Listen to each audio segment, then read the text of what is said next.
class in every way. Talking fast, not a pause in sight. Leanie's got my head in a spin tonight. Oh, shut up, Leanie, can't you see? You talk so much, it's drowning me. With your white hair and sassy flair, just give me a breath, let me share. Podcast queen with a wicked smile, running jokes mile after mile. Try to speak, but in she slides. Leanie makes it a wild ride.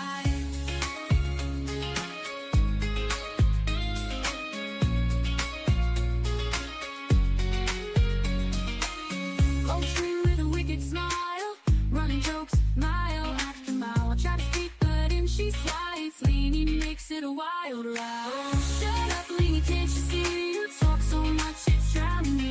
With your white hair and sassy flair, just give me a breath, let me share. Oh, Leanie, don't get me wrong, can't imagine life without your song. But girl, you've gotta let me in. This ain't just your show to win. So here I stand with my mic in hand, trying to keep this show as planned. Leanie laughs, guess it's gonna stay a little secret every day.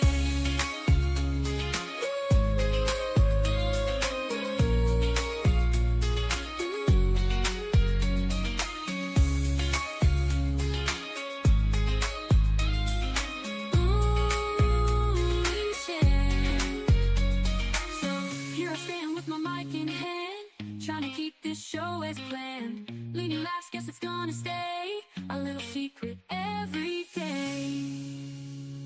Oh, shut up, Leanie, can't you see? You talk so much, it's drowning me. With your white hair and sassy flair, just give me a breath, let me share. Let me share. Oh, Leanie, don't get me wrong, can't imagine life without your song. But girl, you've gotta let me. This ain't just your show to win. Oh, shut up, Leanie, can't you see? You talk so much, it's drowning me. With your white hair and sassy flair, just give me a breath, let me share. Oh, Leanie, don't get me wrong, can't imagine life without your song.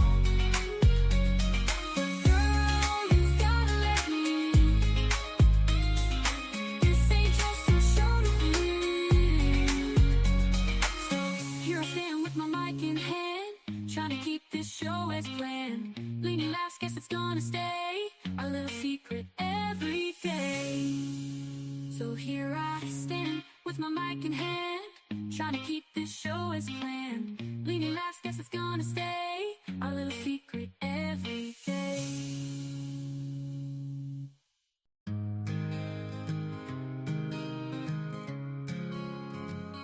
She started off observing, she kept to herself her wording. She saw the need for a friend indeed to all those deserving.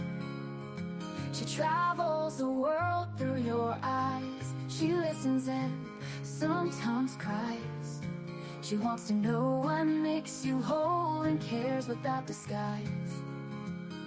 According to Leanie, she welcomes you here. A laugh, a song, sometimes a tear, a friend, a foe, a stranger.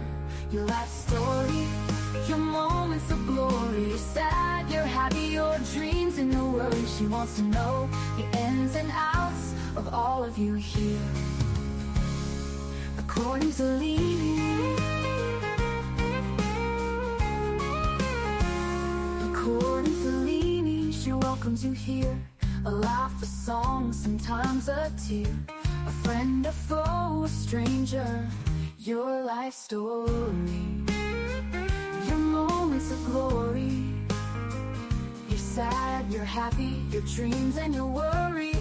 She wants to know the ins and outs of all of you here. According to Leanie, she wants to know what it is all about. According to Leanie, you're welcome here while we all just figure life out. So sit back and yak, smile and laugh, have a cup or two. Leanie is coming on right now and she welcomes you. Let's hear life according easily.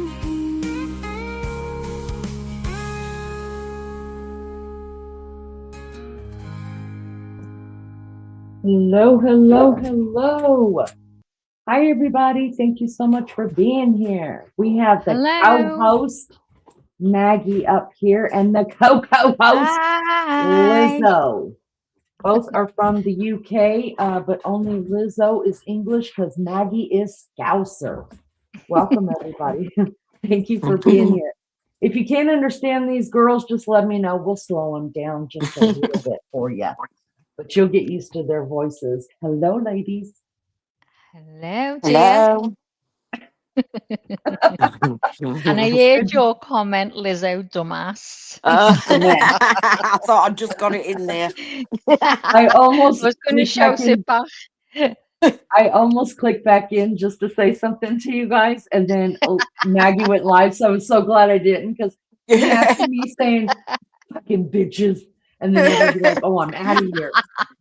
All right. It's me trying to be really professional, get it all in time and everything, and then I hear dumbass.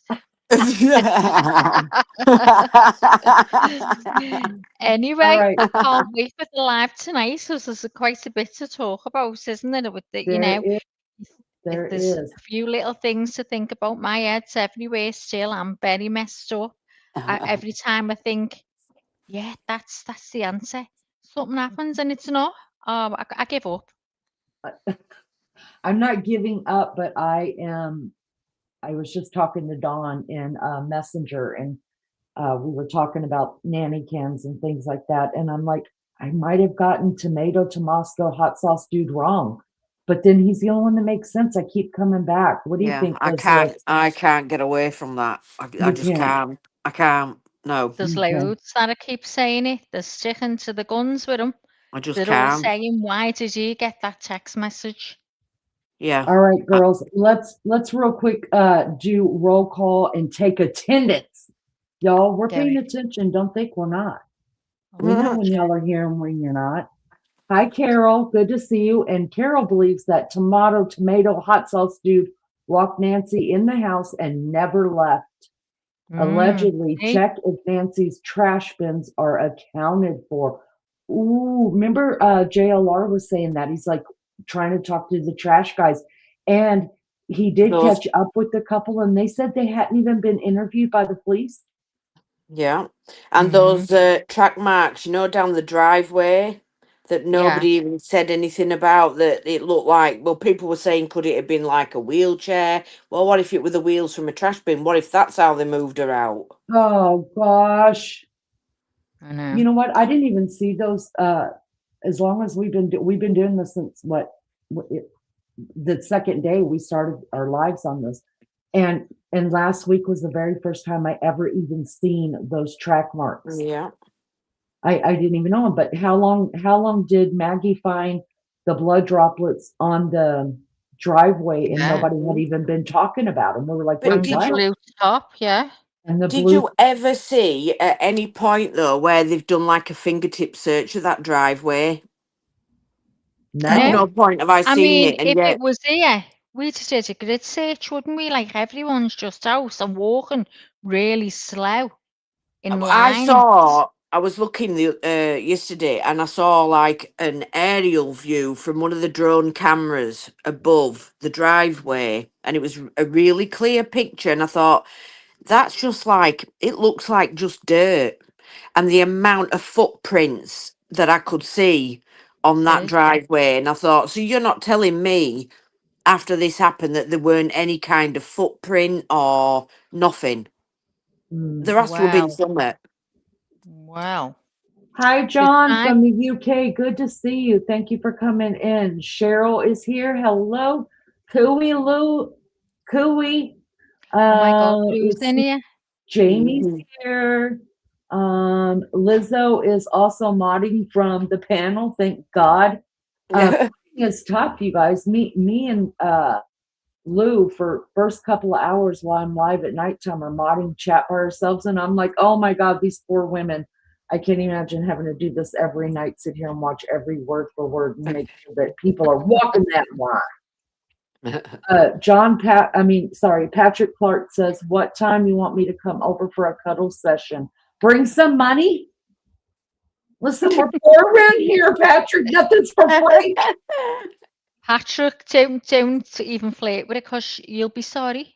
He's flirting with you. He says, Maggie, are you single? He's flirting with me. Yeah. Yeah. Telling you, everything is switched around here. Oh my God. And you know what? John's just said that was another thing I was thinking. No, they only sealed off the driveway to Nancy's. They didn't do the whole street. They would No, normally do the whole street and have a little tiny bit left for people who lived there to get in, but they would have done the entire street. They didn't even do that. no. The more you think about it, It's it makes me terrible. think they knew more. Hey, You Jay know, Brad, obviously. FBI here too, you guys, because we have Hiya, a JB. Johnny, hope you're feeling better. Yes, absolutely. You know, and I mean, not only did they didn't still off her whole house, but what was it, 30 hours, 30 to 40 hours, they released it again. Yeah, And that's when Brian Inton Yeah. just walked all the way up. And Yeah. listen, I would have done the same thing. Y'all, I would have walked. I'm not blaming Brian or anybody else that walked up to that property in the early days, because had he not, when would they have told us about the blood? If exactly. ever. I know. And then they come back and seal it up. Not once, I mean- not twice, but 3 times. We've only just Mhm. found out that she didn't take her 10 p.m. meds. Yeah. Yes. Now, what does that Yes. tell you? Because apparently she was a stickler for taking her meds on time, and she So was home in someone was time in to there. take them. So that means did she even come home? That's what I'm now thinking. Did she even come home? I'm thinking, was someone already in there? Did he just let her Maybe go in and he so. locked the door? Because Yeah, there has why to be a was reason she didn't take them.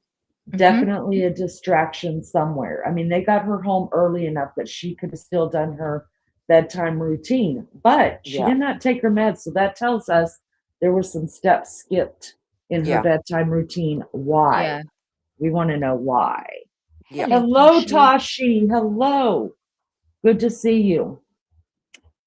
All right, guys. There's not a whole lot. I mean, I figured there is stuff to talk about, and like maybe things you haven't heard, like what Lizzo just said about not taking her nighttime meds, and me just finding out last week, seeing the rolling marks in the dirt and all of that. There, if you pay attention, there is little clues of things that we're getting at.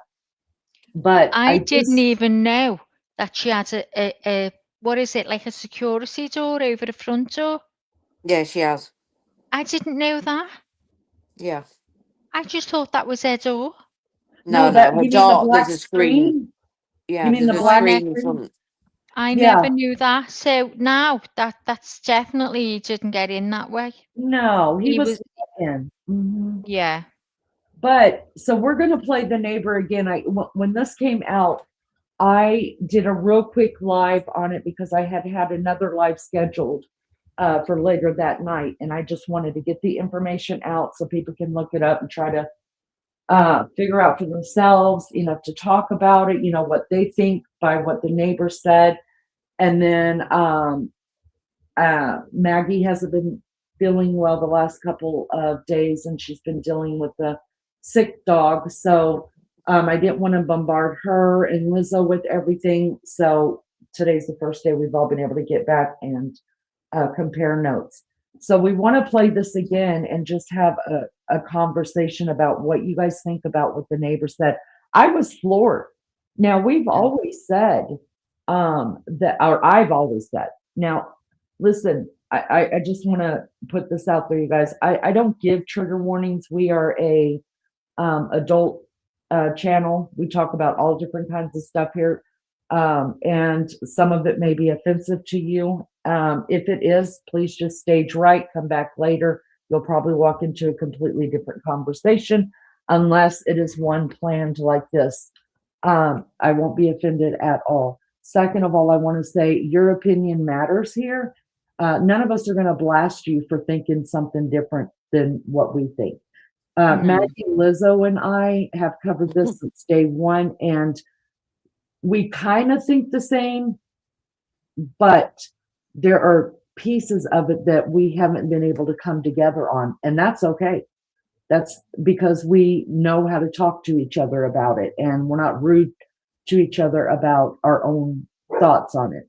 So as long as you can put it, adultish in the chat, come down and tell us what you feel about this, because we've learned a lot from each other and just a different way of thinking about cases. I tend to look at the biggest thing that's screaming at me, while some people, like Lizzo, she's very good about looking in the background of things. And we've met a lot of people that are very, very good at looking in the background and saying, yeah, it's not always the most visible thing that's going on here. So that's where we're at. Jump on down, have a talk with us. You won't be blasted. You're welcome to your opinion. Just be respectful of other people's opinion. And listen, I love a good debate. I love me some debating. It's just when it gets ugly, I'm like done with it. So that's where we're at. We're going to, Maggie is going to pull up. Usually Lizzo and Maggie are the ones live at this time, and then I do a nighttime live.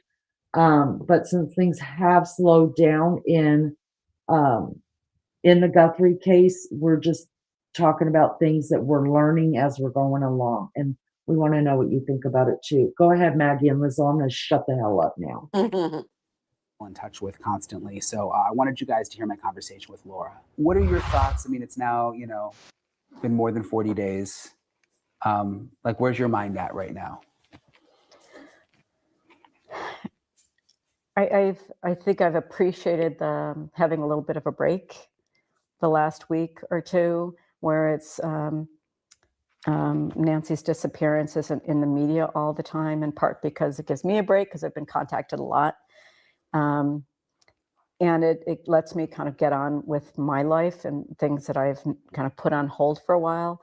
But just like how I felt after the death of my parents, distance and time from the event gives you a little bit of calm and peace, but it also, you realize it's already been a month, and I can't believe they've been gone for a month already. So it kind of both sides, feeling a bit of sorrow, along with feeling like personally it's given me a little more space with my neighbors and to kind of carry on with my life, but also in complete disbelief that we don't know where she is.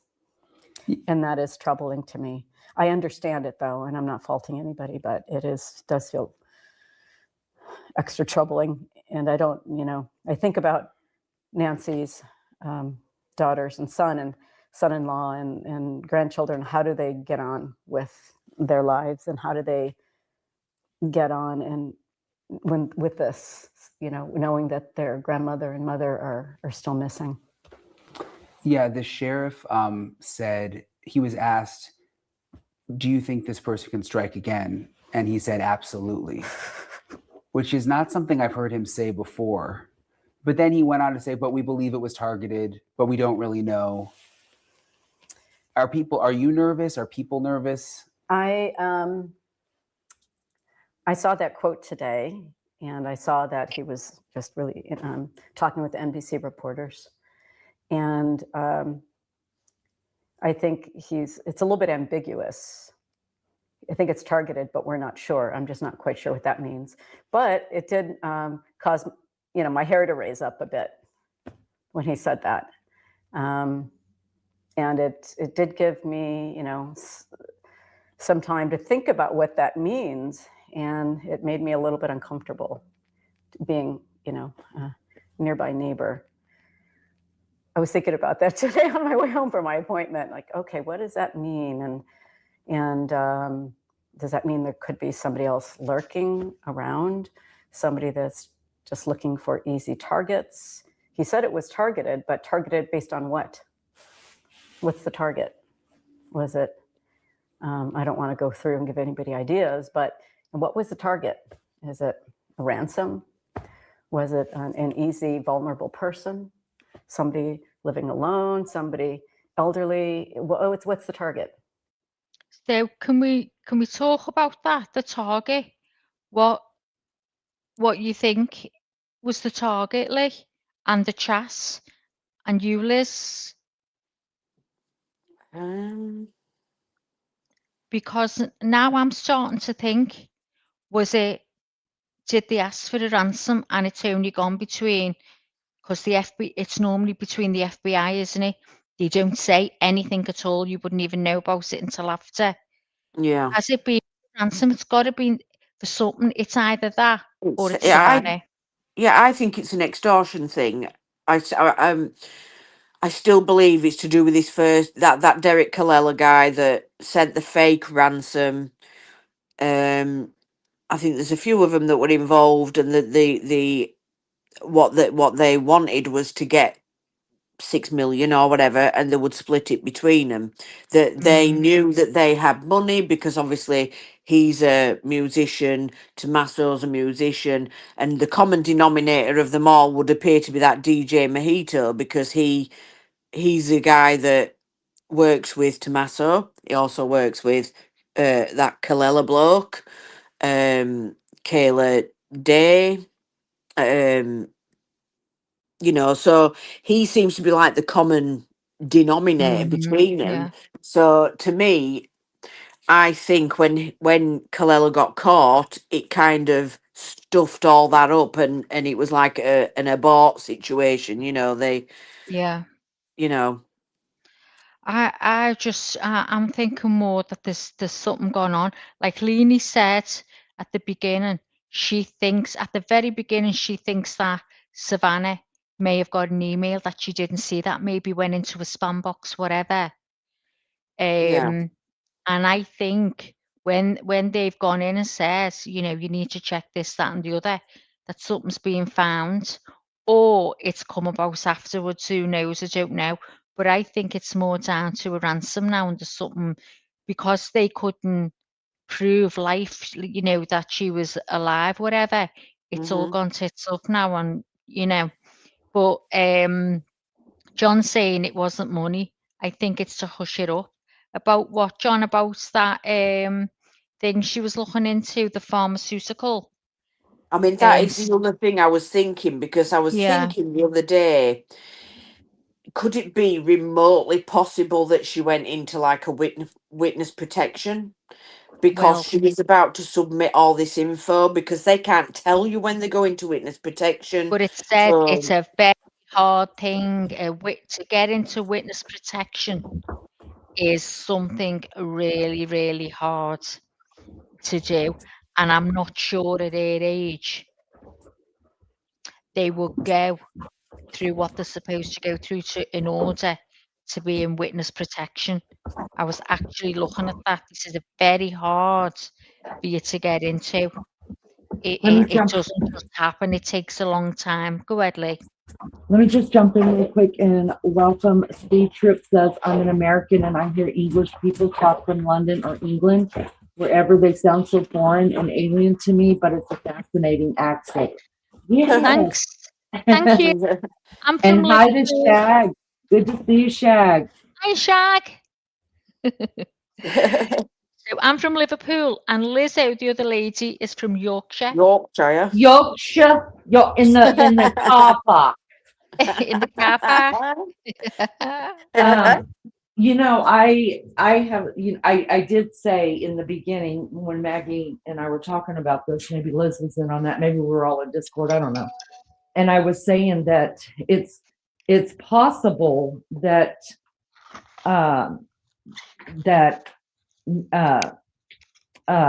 Savannah Guthrie did get a email and it went to spam, or she just dismissed it because everybody, well, not me, because nobody cares, but a lot of people are stalked, especially if you are of something of kind of importance, and she's kind of a big deal, you guys. So maybe she did get something and then just blew it off because she's used to crazed fans saying shit. Or maybe it did go to a spam folder and they were warning her, look, this is going to happen. Here's the deal. You know, we're going to do it this way or that. And I think she just didn't get it. But then after the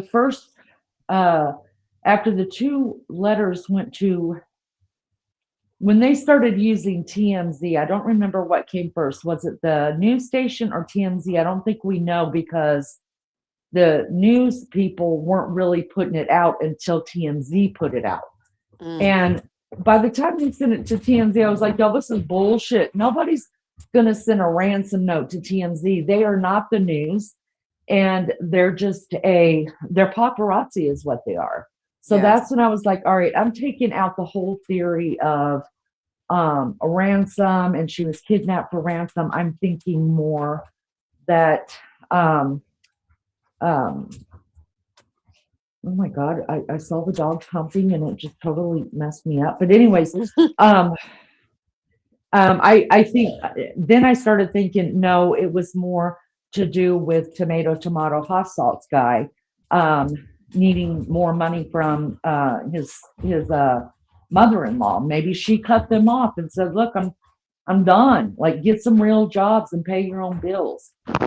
But now, you guys, I'm starting to wonder again if you guys are right about the ransom. And I'm also thinking, what if they've gone in there to do a robbery because they know she is, thinking that she's got a few, you know, we say a few bob, she's got money in a safe somewhere, you know, she's been well off with Savannah, and they've been trying to get the number from the safe, and Nancy's been, or maybe she couldn't remember with fear. And you know, they, you know, the way you watch on movies and they're like, you know, start terrorizing them and doing stuff to make them tell, and she's, you know, they've hurt her really bad, and that's it. And that's it. Yeah. And I keep going back to I just feel like I try to make things make sense in my head and why this would happen. But listen, I'm no criminal. And I mean, I'm criminal. All right. But I'm not that kind of criminal. And so I wouldn't know how they think. I would definitely be the one to get caught in anything I did, because me too. I'm weak. You know, I wouldn't think of these great ideas until I'm like looking into these. But I'm no investigator, that's for sure. I just play one on YouTube. But I think a lot of what I was hearing in the beginning is starting to make a lot of sense to me. But there's so hi Lolly, hi Amy. There's so many different things now. Do you guys remember when Diamond Lucidity was coming in and she was talking about the gym show, the international gym show that was in Tucson that weekend, and the guy that was living next door, and then he moved out. And I was like, you know, I did put it out there because it was her view, but I didn't expand on it too much, because I was just like, no, far-fetched. Like, those people already have money. What would be the sense? But now apparently they're looking into the guys that rented that house and moved out right afterwards. I mean, it's no wonder I can't get my head on straight about this, because every time I turn around, something else is a possibility. And it's all a everyone's possibility. been the same. Everyone, you know, I mean, I think if you've kept something from the word go, which in my heart, I felt that the family were involved. You and Lizzo felt Tommaso was. I think if you carry that and you've kept it all the way through, and it takes one little thing to make you start thinking of something else, and you're like, you know, you're still thinking of that, but it's just, at least you're open-minded and you're not set. You know, there's so many different facets to this. You know, like, you can be focused on one thing, and like I have, you have, but then you'll hear something and it's like, whoa, well, it could be exactly. what if it is that? Then, you know, there's too many different things coming out, and they've missed so many steps in this whole, you know, investigation. It's unreal. Let me ask you girls this before you start playing again. Don brought this to my attention earlier. And do you guys think, remember when the FBI had stated that the sheriff's department was keeping information from them? Yeah. Remember when it came Yeah. to the DNA lab and stuff like that, and the Yeah. glove? Okay, Yeah. so when we were talking about it, I got to thinking about that. Do you guys think that the sheriff's department, Sheriff Nanos, whatever, is still holding back information? Like, 100%. and that, I mean, we know the FBI is going to figure their shit out, right? We know that. Yeah. But do you think the sheriff's office, because they don't want the FBI to be the one to solve Yeah. it, is Yeah. still Definitely. holding back information, hoping? Yeah.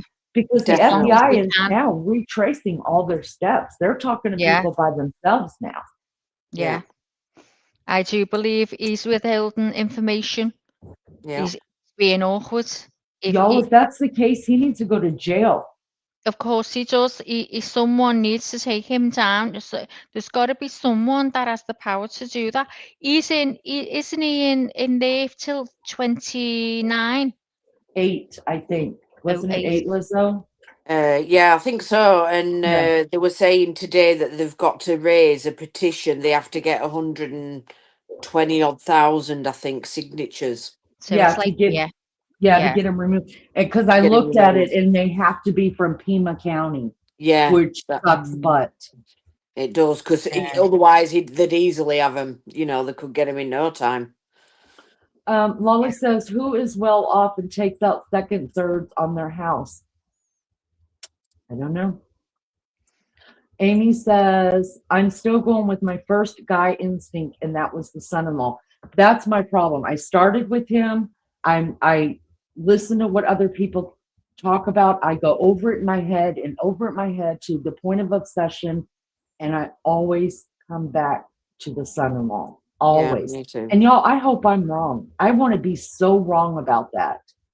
John says, did they search the empty houses with forensics? They didn't do No. shit. Even shit. They hadn't even looked at him. Hi, Jess. Hi, Jess Becca. Good to see you. Hiya, I mean, Beck. let's face it, they barely searched Nancy's, let alone flipping. Exactly. That's Went why in, the opens it up, and then FBI went are back doing it again. now. Yeah. It's absolutely appalling the way he's done it. It's been awful. Hi, I mean, Matthew. I could have done that better. Did you see that Exploring with Jim found those beige Yeah. trousers and the knee brace? JLR Yeah. phoned it in. 2 days later, they still hadn't collected it. Yeah. It was just sat there. This is what's making me think they know stuff, Liz. Well, just like I mean, I'm surprised about that, but I'm not surprised anymore because the blue shirt, we all thought it was maybe just just a a rag or towel. something. We thought it was a dog house or something. Yeah, we didn't know what it was. We were like, surely that's not a part of this crime scene because it's been sitting out there for days. We were just talking about the blood, and then all of a sudden, oh yeah. We That's used what we it to used get a to scent sniff off Nancy it. out. Hi, Janet.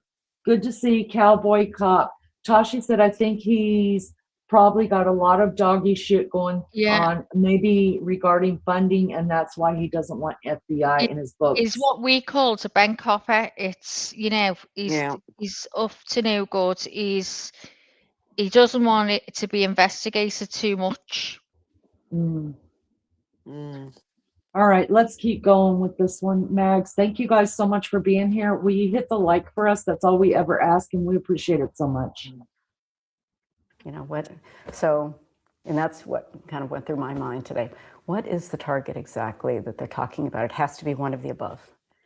Somebody that, you know, had some wealth, somebody who's vulnerable. Okay, 1, somebody's vulnerable 2, somebody who lives alone 3, someone with an easy to access home 4. I mean, you can go through 4 or 5 possible reasons she was targeted, including, you know, having a famous daughter of some wealth. Yeah. All right, guys, I want to introduce you to the sponsor of today's episode, Surfshark. Have you ever tried to watch a video, but it says that you can't watch it because of the country?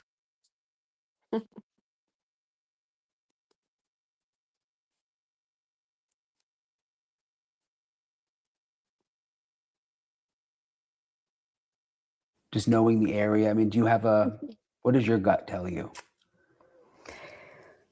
My first thought was that it was a target based on who her daughter is. I mean, that was my sense just from the start. I didn't really consider any other possibilities, in part because I knew I knew she lived there. I knew who her daughter was. When I would walk by, I would always, I always noticed her house and whether she was there or not, and outside. And I always thought that that was a potential, for me, the strongest possibility that maybe it was a crime of opportunity versus looking a little deeper at, other people in Tucson. This might just be someone that you became aware of that had a famous daughter. So that was always the reason I think somebody targeted, but who knows? I don't know the answer to that. And I don't like to speculate. And I always also assumed it was two people because of the person who was at the front door. And he was standing there, and I don't think he was the main person. I think he was the guy outside who was waiting for them to come out. Because if you have a gate like that, a security gate on the front door, you're not getting into that. You're never going to break into that security gate. I mean, I actually talked to a security guy about 2 or 3 weeks ago, and he confirmed you're not breaking into those gates. So I think, and she has glass on both sides of the door, and I think he was trying to see in. So when he was standing there, he wasn't trying to figure out what to do. He was trying to look in to see what was going on. And also, because you have a security gate, the door, the wooden door, if that's open, it's hard to see inside if it's dark, because I have one of those. You can't really see if the door is open or not. So I think he was standing there waiting for someone to come out. And so I've always absolutely assumed there were at least two people, possibly three. Being someone who has had to help my elderly mother at the time, who was only 120 pounds, try to get her up 3 or 4 stairs. It's hard. It's hard when someone is not wanting to be moved or is not able to move. So the thought that one person could move, a 140, 150 pound woman who's maybe not wanting to move is not, for me, reasonable to think that it would just be one person. Like one person could do that, yeah. Yeah, no. Having lifted my parents, right? Yeah, I think that's one reason you talk about your parents. I think that's one reason so many people are so invested in this story. Yeah. Because they think about their own parents. Yeah. And you're always worried about your parents when they get old and people taking advantage. And you hear about all the scams today. You know what I mean? I think this resonates with people for that reason. I think it does. And I think people, I am sure it's caused people to look at their own parents' living situation. I mean, my dad used to live right there, and this, you can see, in that building attached to my house. And safety, we moved him there. That was one of the reasons, for his own safety. And so you think about your parents all the time. And I'm sure you don't want hindsight to be 20/20, but unfortunately, that's when you start looking at things like many of us have. We started examining our own homes and situations, and what else? Are we secure? Is there something more we can do? Can I have a brighter camera? Do I need more cameras? So are you going to make changes for yourself, you think? Yeah, without disclosing. Yeah, I understand, but it's actually making you do things. Yeah. I guess I would too. Yeah. You're so close to Nancy's house. I mean, yeah. I mean, I think for the most part, most people, I think, are kind of reconsidering their own situations and looking for vulnerabilities. In fact, I know the sheriff's department, I think they have a corps, like a volunteer corps, that will do security inspections for your home and look for vulnerabilities. And so I became aware of that, and I've been sharing that information with people who I happen to talk to. Has the FBI or detectives, have they come here at all? Yeah. I think the sheriff's deputies were here twice. FBI was here probably 3 times, including last Friday. They, of course, you get a knock at the front door. I'm like, and I can see, you know, I've got the big Yeah. window there. I can see who's there, and I made him flash his badge before I opened the door, which I wouldn't have done before, to be honest. And so they came. They had more dates they wanted to look at, and we sat and looked through my cameras. Oh, specific dates? Yeah. Do you mind saying what dates those were? I mean, I know January 11th has been a big one with the other name. Did that one come up? Yeah, we went back through, and I don't know if there was more to why they asked, because I've already gone through my cameras, and really there was nothing on there but wildlife. And the other date was the 24th. The 24th of January, they were interested in. Mm-hmm. Do your cameras face like all over the sides of the house, or what? I'd rather not say exactly where they face. Yeah, I understand. But the one that did, you know, record a series around that date were just picking up animals. Animals, Yeah. okay. But they had specific dates they were interested in. Yeah. Did they seem anything else they asked you that sort of stood out? No, I think they just wanted to, maybe it was a different group of people, I'm not sure. I mean, it wasn't the same guys who came, but they just basically asked the same questions that I'd been asked before. We spent about maybe 25 minutes together. And that was it.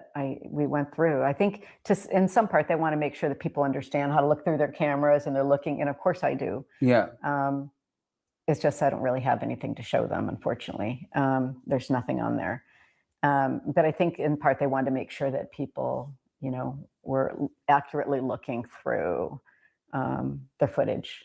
Yeah. And I think in some cases I do know of some people that just turned over their footage and said, you know, you can, here's all these dates, please take a look. Mine aren't really worth doing that because there's not much on there. Has there been anything that stood out to you since you lived here for more than a decade? Like anything strange that's ever happened? Well, I'll ask you that first. Yeah, one time I had some friends who were here. I was out, they were staying here, and they told me, hey, just let you know, there were some people that walked up to the front of your house, and they were taking a bunch of pictures of your house from the front. And I was just, you know, I didn't hire anybody to do any work, and I didn't give any permission to take pictures of the front of my house. And if you can see, you can't see the front of my house from the street. Right. You have to walk up my driveway. And so that was alarming. And I thought about that the other day, but this was 3 or 4 years ago. I'm just going to assume that they liked the look of my house. Yeah, well, you do have a very nice house. So. I just want to assume that maybe they liked the way it looked, but that was a little, uncomfortable. Yeah. Because I'd never seen that before. Well, like you said, your house is like, you really have to come up to it. Yeah. It's not anywhere near the road. One thing I've heard a lot from neighbors is, and even from some of my sources, is like there's a thought that one possibility is the person who did this could be close by, just because, you know, they haven't been able to track the cell phone from what we know from outside. You know what I mean? Like, That's weird to me. I don't, and they did actually check. Actually, one more question that they did ask me last Friday is whether my internet went down that night. And I said, if it did, I was asleep. And it probably came up the next day. And plus I have new internet service from that time to 2 weeks ago. I had to change internet service. So, but I looked back on my Xfinity account to see if it cut out, but I didn't find anything. okay. So, yeah. And then, yeah, I mean, that's, you know, it's entirely possible, but I kind of know who's in these, and they're all like me, you know, they're all meaning, you know, they're all kind of normal people. Yeah. I did, you know, notify the, like day 1 or 2 or 3, notified I got a call with, I think it was a special agent, I think it was FBI, that there was a recent turnover, and there's not that many rentals around here, but there was a rental nearby, and whoever lived there had moved out within a few days of this happening. They had moved out a few days before because the cars were gone. So I just became, you know, see something, say something. So I thought it's probably nothing, but I'm just gonna, Right.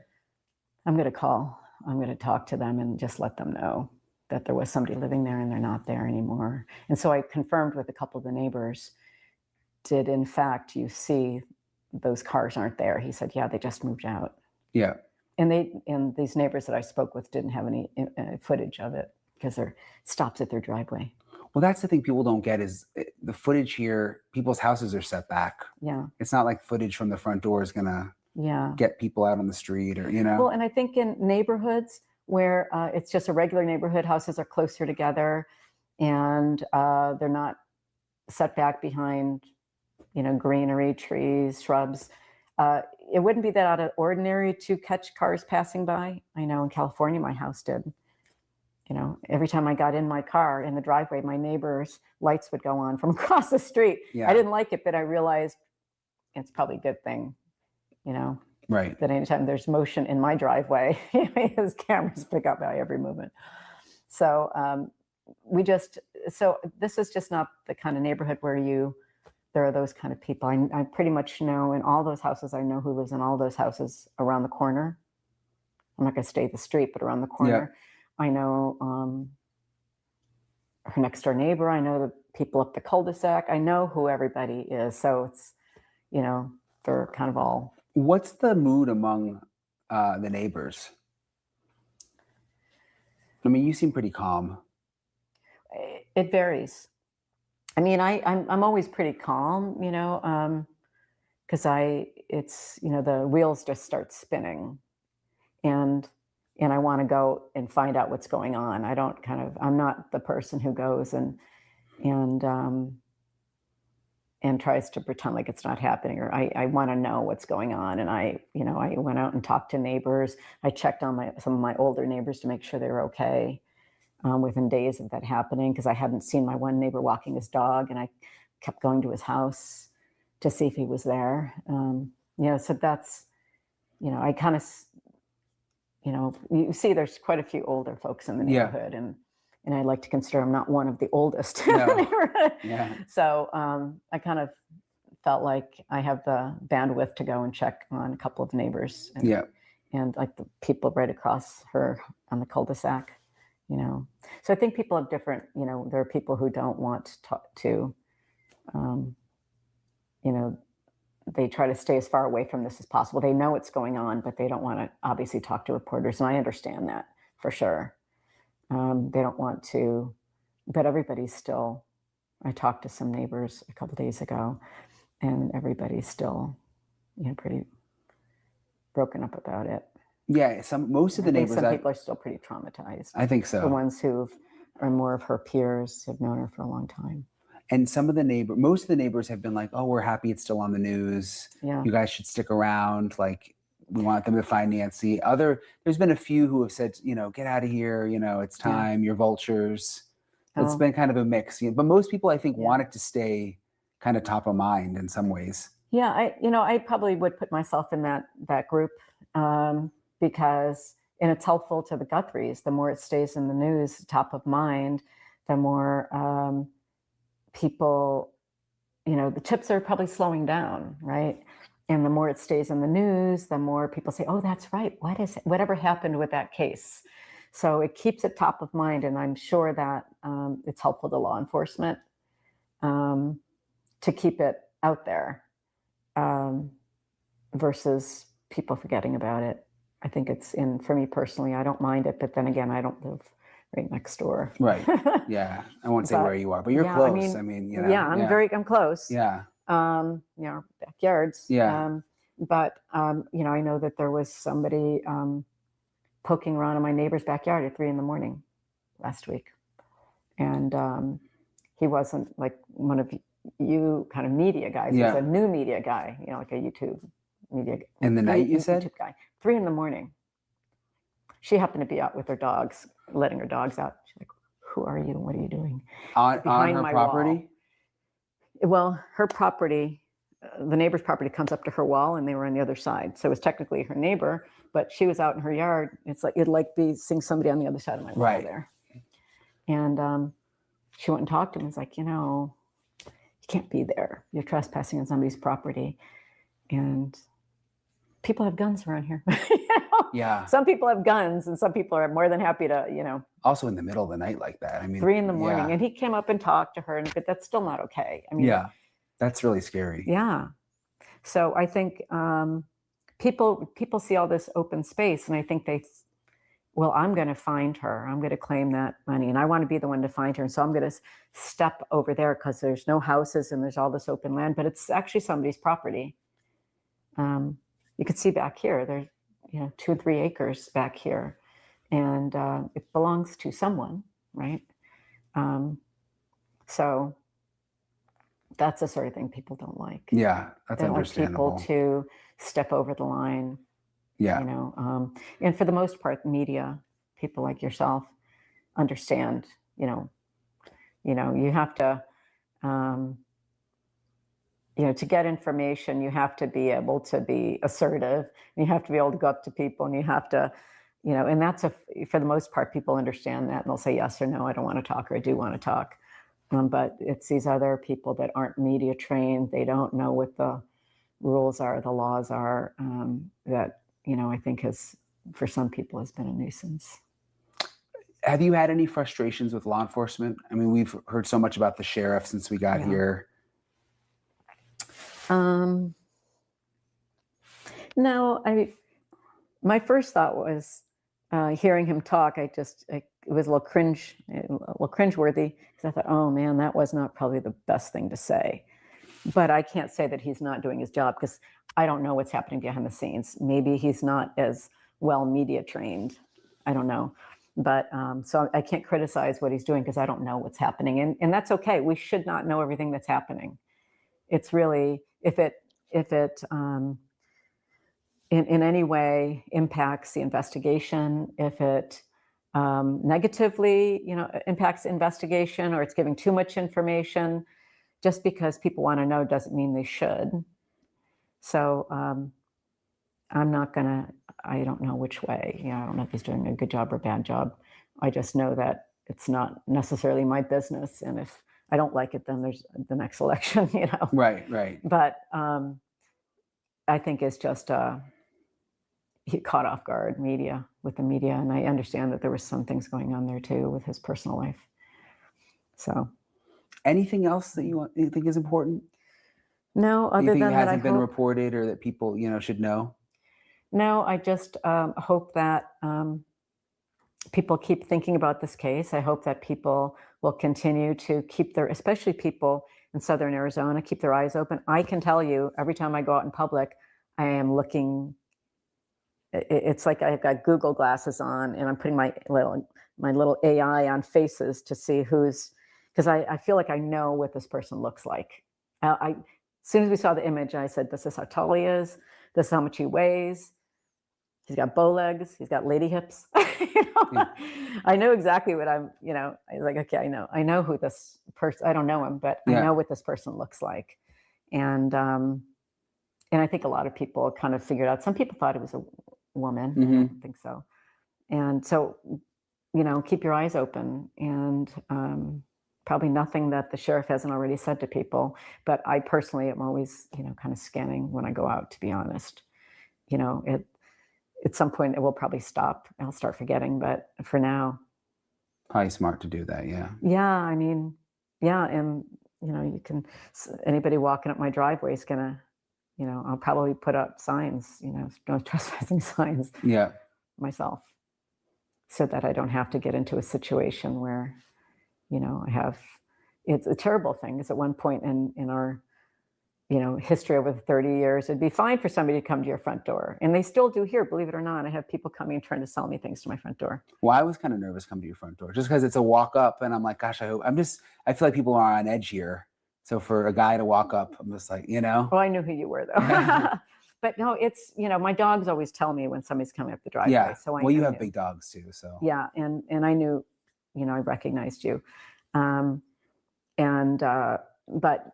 it's, you can see in my house, and I can see who's coming up the driveway from over that corner and that corner. So I'm not overly worried, but I am probably a little bit more aware, because the person coming to your house, it says they're trying to sell you their truckload of asphalt, or they see that I could use the yard service, or I could use a new roof, maybe that's not really what they're selling. Yeah.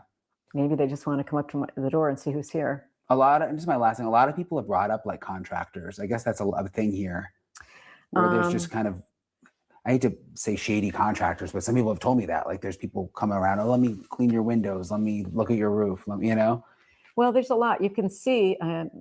You've probably heard some of it going on.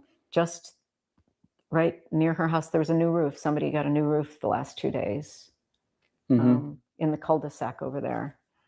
He moved to San Diego. He was planning on it already.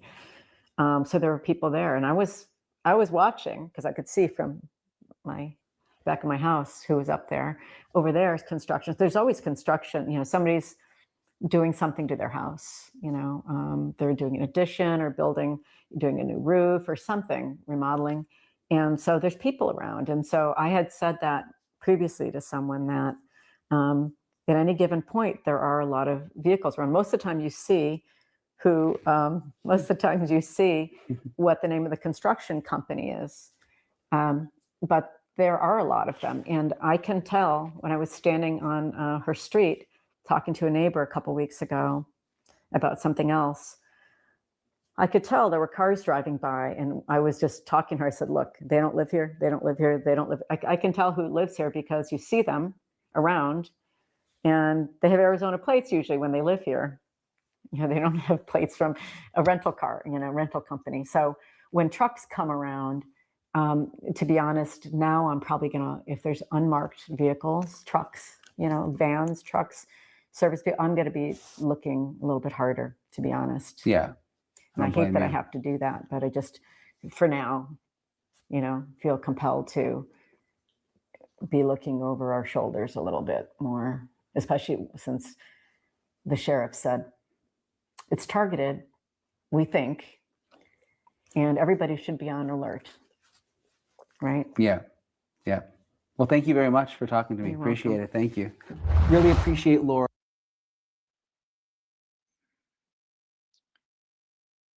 Okay. So where are we?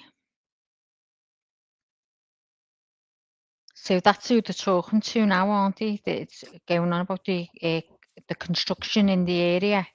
So they want to speak to them now. I was saying to Lenny this morning that there was a guy that was doing the maintenance outside on the road at the edge of the properties, and he said that he was never questioned. So many people not questioned. Mm-hmm. Oh, it's scary. Welcome, everybody. Thank you so much for being here. Will you guys do us a favor and hit the like? That's all we ask. We appreciate you so much. Jump into chat and let us know what you think about this case.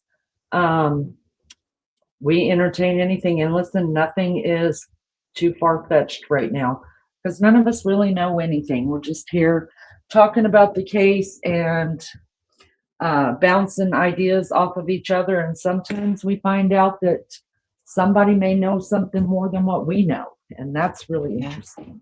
I think she's brave though, Lenny, coming on and saying things, like she's looking at people she can recognize. She feels she knows that person. I'd be like, oh, I would have been a bit scared. Well, JB, who is a retired FBI agent of 20 years, she is in chat. She's fantastic here and been a wealth of knowledge through the crimes that we've covered here, and we appreciate her. She was saying in chat when this first started going off that, how dangerous this is for her. And, you could probably just go back through, listen to her own words, pull up Google Maps, and figure out exactly what house she lives in just about. Yeah, because she's saying what she can see from the sides, and what she can see someone's roof getting done at the back, that they've moved out. It'd take 10 minutes to work out where she is. Right. And I'm not saying she did that on purpose. I think that is as diligent as she's trying to be, like with watching around her, she let one of her biggest guards down, and that's what happens with the media and stuff like that, right? I'm not saying that Brian Inton or the people that he works for tried to, because he was giving her just room to talk. That's what I do. I give people room to talk, and usually you'll Yeah. find out everything you need to know just by letting them talk too much. So, I wondered if her house is the one that you could see from the door that night that has all the lights on. That was up on like a hill. Wondered if it was that one. Who knows? I thought she sounded like she was behind. I think she's like we were looking at Google Maps this morning, Maggie, and I was zooming out because I knew she was talking about a cul-de-sac. And the Yeah. cul-de-sac is exactly right in back of Nancy's house. That circle right there. And then if you zoom out, you can see like 3, maybe 4 houses on there. The house right behind Nancy is at the very end of the cul-de-sac there. And she talks about how she's pointing behind her when she says it.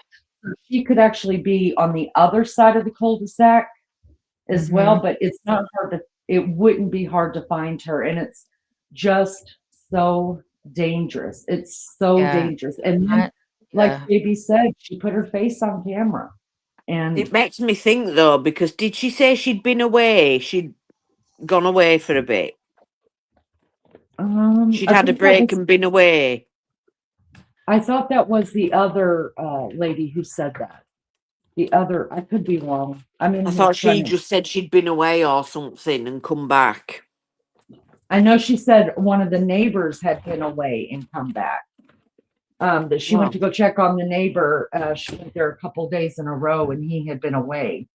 But I don't know if it I was thought her. she said she'd had a break away or something, because I was going to say if she's been away, was it her that rented that house or that let the media stay in that house? Because some of the media were in a house behind, weren't they? I think so. Maggie was asking me, did somebody live in that house or was it empty? I couldn't remember.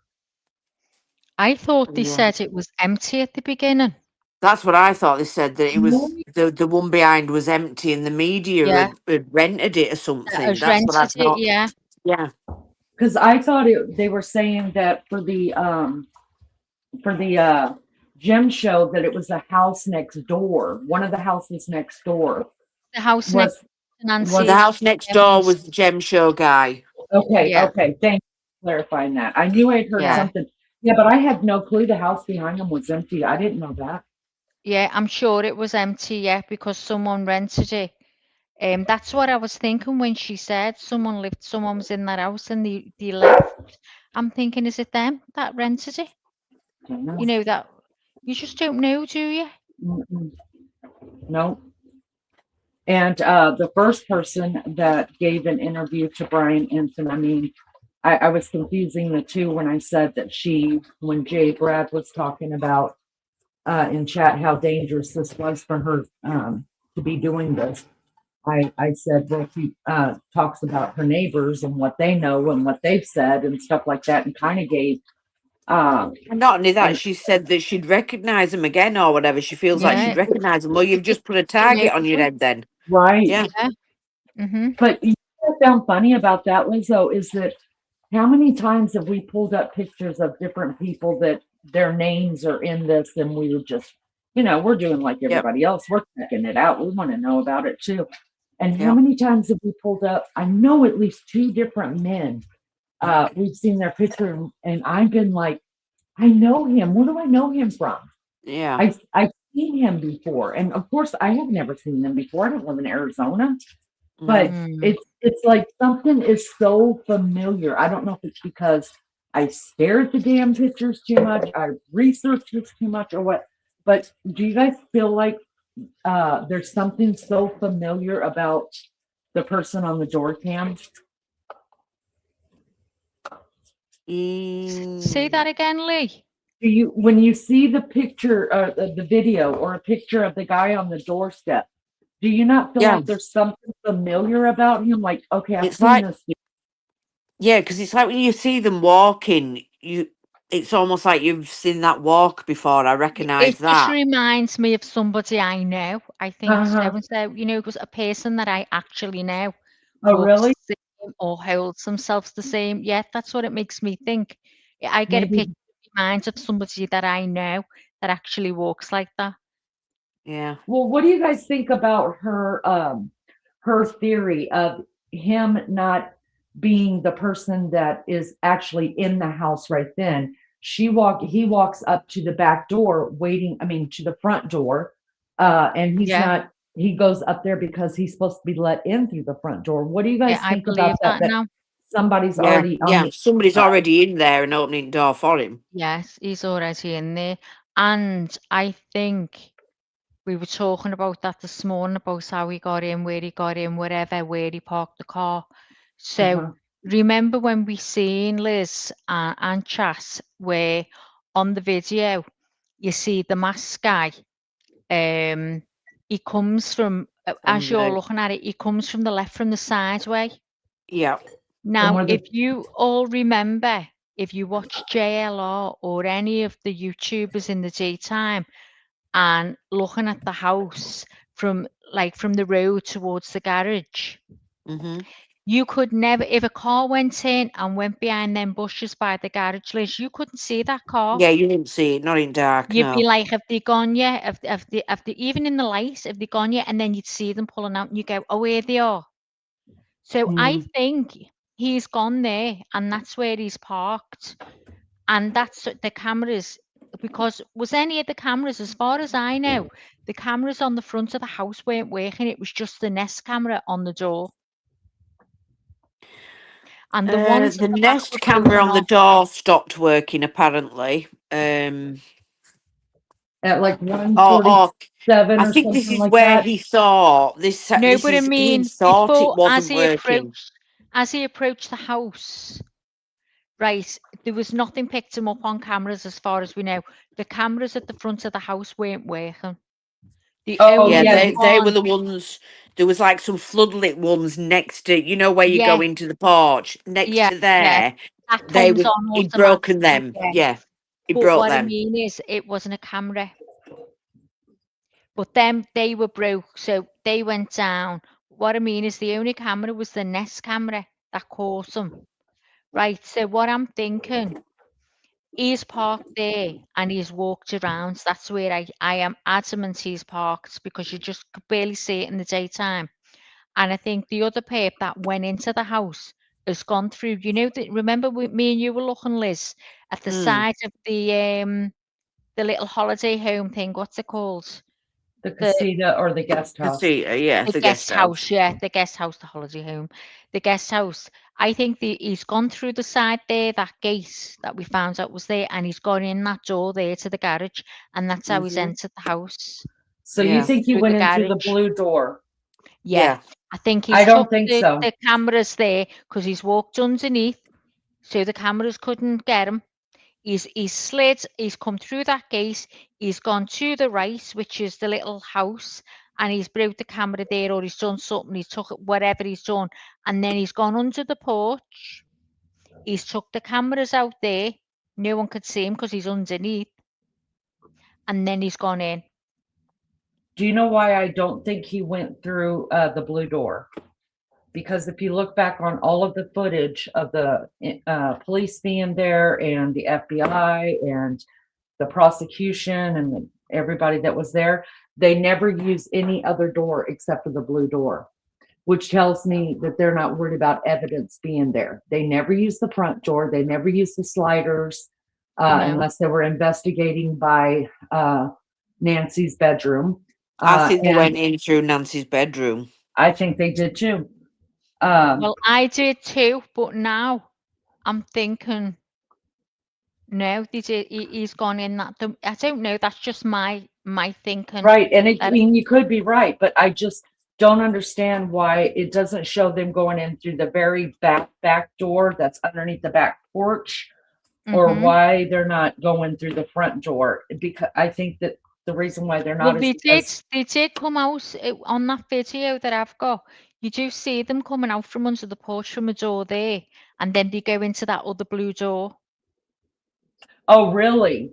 Yeah, Yeah. they did go Okay. in them doors. They have been in that other Yeah, one under they the came porch. out from the porch from a door, and then they went in that other blue door at the side there. Okay, that makes a You little. can hear Well, tapping, remember, Pete. Can you I'm hear sorry. tapping? It's me. I'm cutting what are these things called? Brussels sprouts. Are you peeling Brussels Sorry. sprouts? No, I'm just cutting them up, putting them into a casserole because y'all know I hate to Do you cook. So I'm cut getting your this out of the sprouts way. up? I'm put Brussels sprouts. Don't you know what Brussels sprouts are, girl? No, I don't cut them up. I just peel the bit off and then throw them in.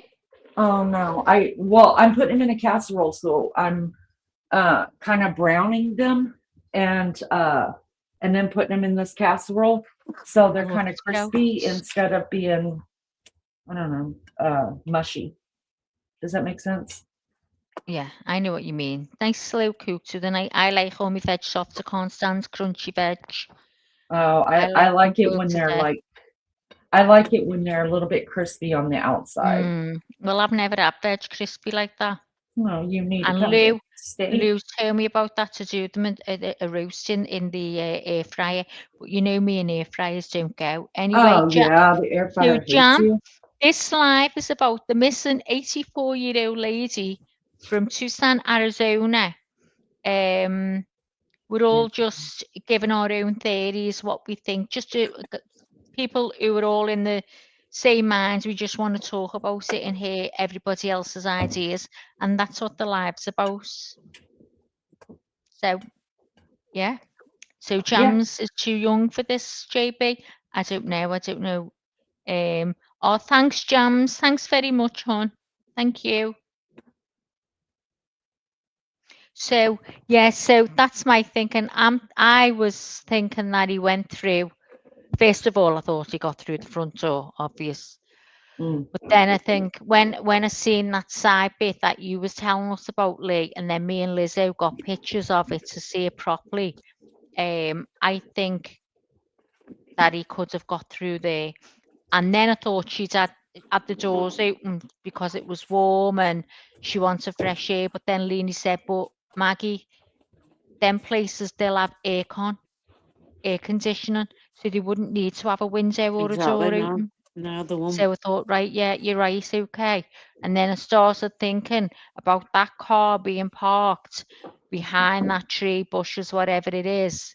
You can't see it hardly in the daytime. You know, if JLR hadn't told us it was there, we wouldn't have known until it pulls out. Mhm. And I think he's gone there down the side to That's get assuming into I mean, who's to say that they even pulled a car up there? What if they True. did Yeah. put her in a trash? You know, what if those 2 track marks were not from a wheelchair? What if they were from the trash bin? What if them track marks are from her getting dragged? Well, you could tell they're like little wheel They're like marks. wheels, Mark. Yeah, they're Wheels. definitely I never, wheels. I don't think I've seen them. I just saw it last week. I couldn't freaking believe it. I was like, how did we miss this? Because they're And too narrow to be a car, so it has to be something like a wheelchair Yeah. Or a or the trolley, trash some can. type of trolley or something. They've got a works Yeah, trolley. Anita yeah. Martin, no, they haven't found her. Still not found her. No, yeah, it could. I mean, it could. I don't know. Maybe it works. That's another thing. The dates that the FBI were interested in was both Saturdays. So I'm Yes. thinking he's been looking and he's been trying to work out what's happening. You know, if she goes to her daughter's, goes to Annie's every week, yeah. Every Friday, yeah. Yeah. So every Friday it is. Oh, okay. I thought it was a Saturday. It No, could be a but, Saturday, I'm actually. I thinking, can't remember. Could be a Yeah, Saturday. it's a Saturday because she missed church Yeah. on Sunday morning. yeah, okay. So- So it's a Saturday. So I'm thinking, okay, is he stalking around the house? Is he watching the house then? Because he wants to see if any of them ever go in with her. Or to see what time they usually bring her home, Yeah. what light she normally Every and turns on about in the that house. night, yeah. What Yeah, she that makes does, a lot of sense. you know, that's what I'm thinking. Is he watching to see, is it a regular thing that whoever brings her home goes in with her? How long did he stay in there? And, you know, so maybe he's been watching longer. Maybe he's watched from afar that any cameras haven't picked him up. He's just been watching. You know, even for him to watch that, he's even getting sites where blind spots are and stuff Mhm. like that, you know, if he's watching the car driving in. And now that's another thing. Guys, have you seen the route that Annie's supposed to have shared to the neighborhood Yeah.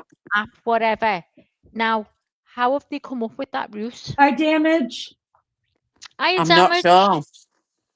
I don't I'm know. She just asked think, everybody on that route to check the cameras, didn't she? But how does she I'm even know the thinking route? this is my mad theory. So I'm thinking, do you remember when the lady said she's seen a car and it was going at high speed going past the night that Nancy went missing and around the time? Yes. Mhm. 8 minutes after. Yes. Yeah. So I'm thinking, okay, what if the car was parked on the road, the truck, whatever, was parked on the road. You couldn't see any identification on it, you know, Mhm. so it looked like a truck, that it could be any truck. And the only time they noticed that truck was there was when the headlights went on and they know which way it went. And that truck's being picked up on a few cameras, but they still can't identify it. So they're asking people to keep an eye out going that way in case they can get some identification from it from different cameras. That was just my thinking. Well, they kept What does saying that everyone what think? one of the cars that drove past, they identified it as a white Kia Soul. That's what they were saying. But I was thinking they didn't show interest in that then, did they? It was over. It's like they already knew what they were looking for.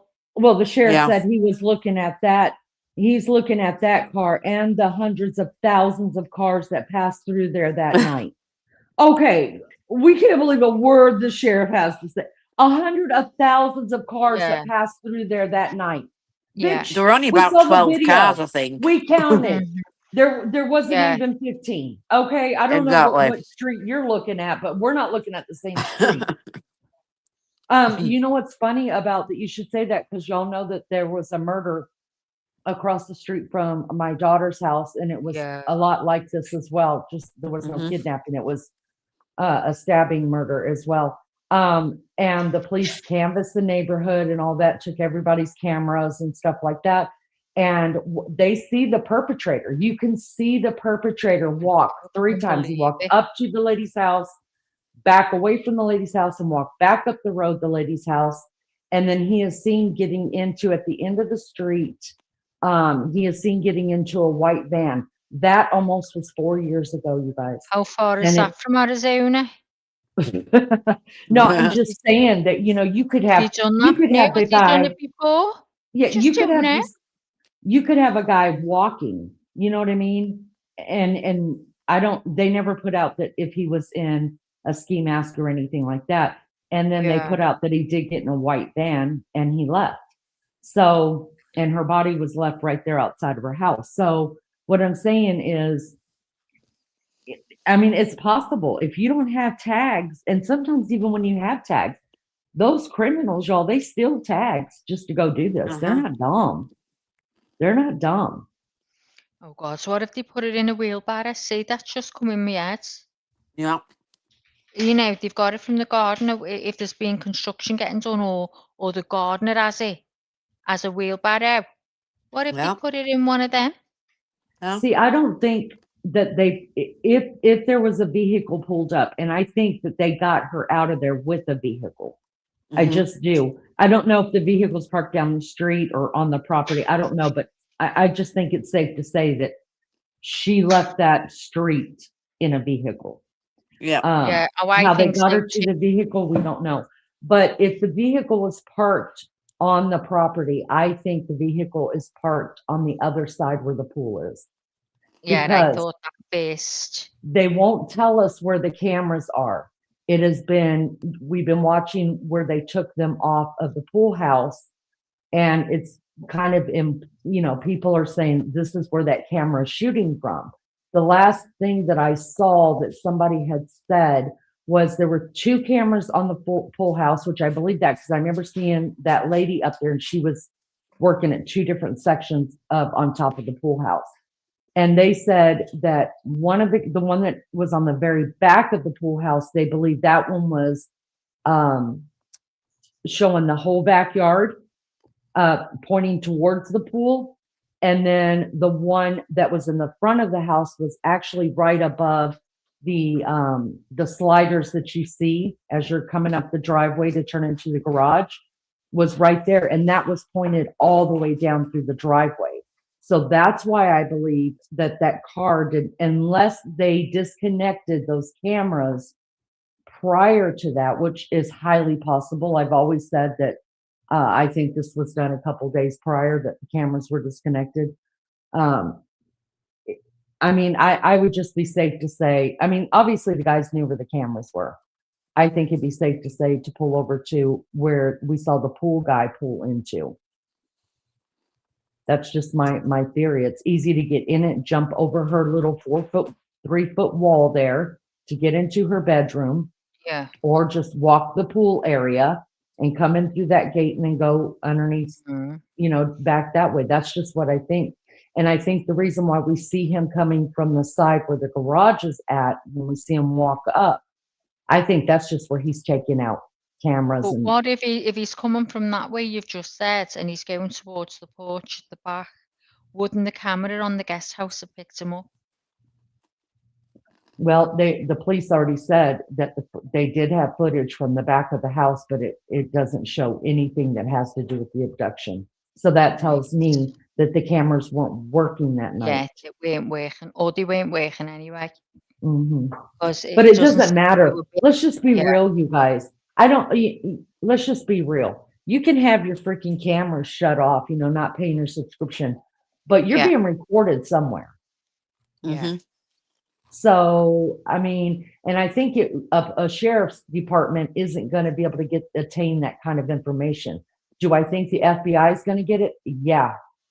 And these jammers, we were all saying that walkie-talkie in his pocket. If you remember, we seen like an aerial. Well, jammers apparently have an aerial. An aerial meaning you know, what antenna. You pull up. Antenna, you call it an antenna, yeah. Yeah. So when we see that what we think is the antenna sticking up from his pocket, that could have been the jammer. But for as many that was blocked out that night, apparently you'd need a bigger one, and it's normally used in a car. But you know what? So not many people, even that lady said that she looked at her Xfinity and hers did not click out. So yeah, it is. Okay. Maybe Could you use the little one in his pocket then? If it was only certain ones he knew could see the house. He's been walking the neighborhood. He's been finding what angles these cameras are looking at. So he's known. I'm thinking, is he someone who works with cameras? Because but if it was a Wi-Fi jammer, the inner cameras wouldn't be working or anything, would they? If they're I off don't know. Wi-Fi. Y'all, I never even knew about a jammer until this. I was like, what the fuck's a jammer? I couldn't I believe had to go look it up. I was like, oh my God. I thought it was something to do with music. I'm jamming too, y'all. I thought it was a jammer. That's what happens that's what happens when you get all people together that don't know a damn thing about all this stuff, and they have to figure out YouTube as they're going. Listen, I've learned so much about crime. She would still have cellular, so the ones in the house wouldn't go out necessarily now if the Wi-Fi went off. Well, and Maureen O'Connell said, so unless it was an jammer, I've just been told.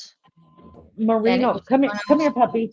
Remember Maureen O'Connell? Her husband is retired law enforcement as well, and she showed him that picture of the little antenna sticking out of his pocket and said, a lot of us are thinking it's a cell phone. Some people thinking it's a walkie-talkie. Some people thinking it's a jammer. And he said, I'm telling you right now, that's a radio. And she was like, well, I thought that one of those ham radios. Yeah. And she was like, but that, and he said, look, I was in law enforcement for over 20 years. If there's anything I know is radios. See, I he said, believe that's that. a radio. I Yeah. think it was a ham radio so they could listen out to see if The police if scanner police had been thing, yeah. alerted from the Mhm. alarms and that. And they Yeah. could still talk to each other like, Each hey, other. I'm Yeah, coming to the Yeah. front door now. You know what I mean? Like I Yeah. got this Yeah. covered. So I mean, who knows? And what do you guys think about the nanny cam? So that's what Dawn and I were talking about earlier. It's being said now, this is just stuff that we're coming up with, right? We don't know any of this to be factual because we only know No. what the police have put out to us, which isn't hardly nothing, but Yeah. we're just thinking about what it would look like, knowing that we know there's cameras, we know there's a nest, we know that if she was living alone, surely there's some kind of nanny camera in the house, right? He did have interior cameras. So my question is, hold on, okay. My question is, who was linked to the nanny cam? Yeah, And- exactly. And what did they see in the house happening? If they were able to view, I don't listen. When my kids were born, you we mean? didn't have nanny cameras, okay? And I was too poor to buy them. If we did have them, okay, I just watched my kids and listened for their cry in their crib. That's how I knew they were awake. But nowadays, they got these cameras watching these babies like nobody's business. And hey, you do you. If that's the way you feel safe, keeping your baby safe, then I'm all for it. Yeah. But what I'm saying is, I don't know if that stuff is like recorded or if it just keeps looping through. You know what I mean? After so many hours, would they be able to take the nanny cams Well, out and the review one them? my friend's got, but it doesn't record. I don't know whether she can make it record, but she doesn't have it recording. But if she goes anywhere, she can go on her phone and check in on them. Well, Hmm. I just So- know that it said in the timeline that the interior security or whatever disconnected. That was done on Well, they purpose. Gone in and unplugged them, couldn't they? They I could have just ripped don't- them out. I just don't believe that's a fluke, you guys. I just think that was all part of the plan. It was all part of the plan. But what I'm curious about is What do with you the mean, part of FBI, the plan, Lee? like they knew that all the surveillance that they had to just rip it out. Some people are saying, "Oh, it happened Yeah. down at the box. Somebody cut, and that's why everybody's Do you Wi-Fi." think they want to put it went out off. there that it has indoor cameras? So the paper think, what? Cameras indoor? Mind you, I they think said the they perp were probably wouldn't care because he's probably thinking, "We cut that, so what we know Yeah. that's there. You know it's there. Who cares? We cut it." But this is why I think they didn't get anything off the nanny cam, because I sadly hope I'm wrong, but I believe that she was either dead upon leaving the house or she was killed soon after. Here's my point. Yeah, it If- had to be soon after because the blood on the doorstep was oxygenated, so that means she was alive Yeah. when that blood was dropped. Depending though how much blood it was, if the blood seeped Apparently, that into- could have come from a hand as well. Because you have tissue paper skin at that age. And if you get a knock on it, I know by my mum used to get a knock on her leg and it bleeds terrible. Blood Mhm. everywhere. So maybe the paper's dragged her by her arm. And he's cut her skin. Uh-huh. And that's what the bleeding is. Or if there was sadly more damage done to Mhm. Nancy Yeah. and she was bleeding terribly, they wrapped her in the tarp or the sheet Yeah. or whatever, and Yeah. it's still red and it's still dripping as they're taking her Yeah. out. Yeah. Would it That's still what be the- oxygenated and red at that point? I don't know. I would think it But would be because it's so fresh. I think it happened so if quick. it's only just happened, yeah. Yeah. Okay, so here's the deal with the nanny cam though, that I don't think they got anything off of it. I could be wrong. You guys let me know what you think about this. In the beginning, they said they believed it to be an abduction. If Nancy was actually hurt in that house enough to make her bleed, or there was any kind of violence done in the house, which I believe there was, wouldn't they have caught that on the nanny cam? I guess depending on what room everything happened in. But So if then they would if the nanny automatic. cam went out, if they went out the same time as all the other cameras now, Mm, mm. but do they have to run off Wi-Fi? I don't know how they work. I I mean, don't think they did. I think mind you you, just plug them some in, of them, don't you? most of them do, but I'm just thinking, like, further up there, JB said something about cellular. Let me just see if she would still have cellular. What does that mean, JB? Yeah, Data we running off don't. your data, your mobile data, I guess. So maybe if your Wi-Fi goes off, like your phone, if your Mhm. Wi-Fi goes off, you still got your data. You use your data, don't you? So it Mhm. must be the same as that then. Yeah, but your cameras wouldn't run off that. They would run off your Wi-Fi. Yeah, but if I'm away, I can and I've got the cam on, Jess, I can see it, and I'm not on Wi-Fi. If your But the Wi-Fi camera got took is. out, let's say your Wi-Fi wasn't working for some reason, are your cameras still recording and sending info out? Yeah, like into this huge cloud that's somewhere that we don't know. I think that's really what Mars or something Yeah, is just a JB cloud. says if your Wi-Fi goes off, you have cellular. Some cameras run off cellular. Oh. Now, where would they have had them cameras? I mean, I'd have had them is a little bit, wouldn't you? Just in case. But Tell you if it what, if I was lived like, down there now, I'd be getting them cameras in. but if it was like, But was it cameras or was it just like a motion detector? You know, those kind of things.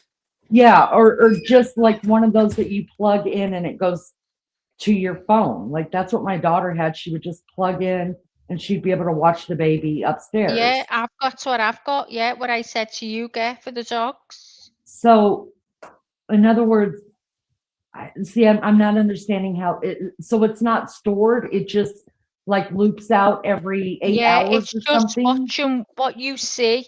I don't know whether it's got something that you can do that. It's a subscription on it that you can do it. But the one my friend's got and the one I've got, I don't choose that. I just choose to watch it, and as I'm watching In it, real it doesn't time? record. Yeah, in real time. Now, do you JB think that says a she would Gemma would want? scramble Wi-Fi and cellular, but why scramble after they show their image?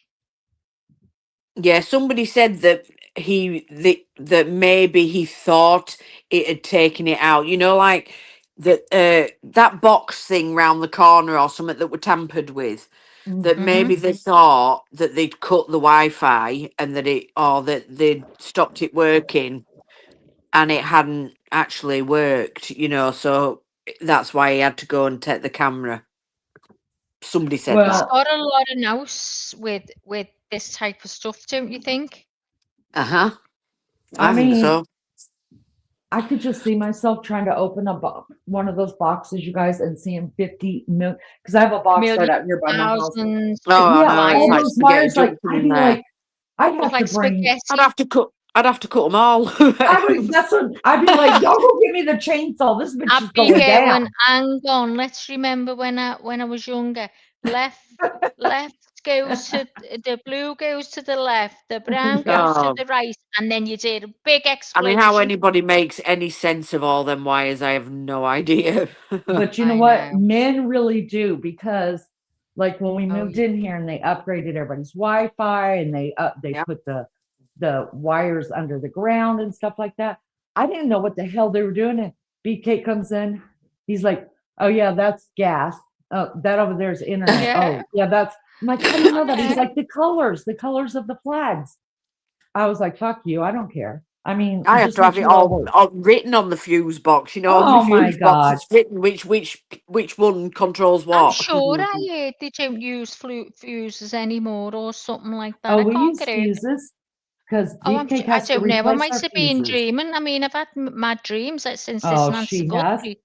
But has me listen, go. guys, this is the God's honest truth. It is I the truth. swear down It on was my life terrible. on a plane, I couldn't wait to get on to tell Leanie and Liz, right? I said, "Oh my God, did you see last night?" So I just couldn't get over it. Savannah Guthrie, I said, Savannah Guthrie, Savannah Guthrie, I said, she was ripping the sheriff. She was saying it was the mistakes he's made at the beginning. She was absolutely fuming. I said, but she was laughing as well. She was like, she looked great. I said, she'd had her makeup and her hair done. I said, I couldn't believe it, Leanie. I said, she was talking to a blonde woman. I can't think who it was. Listen, I was convinced, and it scared the shit out of me because it was so real. And I still can't get over it. I still believe that I seen it. And for 3 hours, I looked for the interview, and there I was wasn't going, one. it was there. It was No. there, Leanie. I swear it was there. She had And me then I went convinced that she looking. did it, and then it was taken down. She couldn't find it in her history. We were looking everywhere. I was Yeah, like, oh I my was God. saying, it's been taken down because she talked about the sheriff. It's been taken down. I started looking. Savannah Guthrie talks about sheriff blaming the and I couldn't find nothing.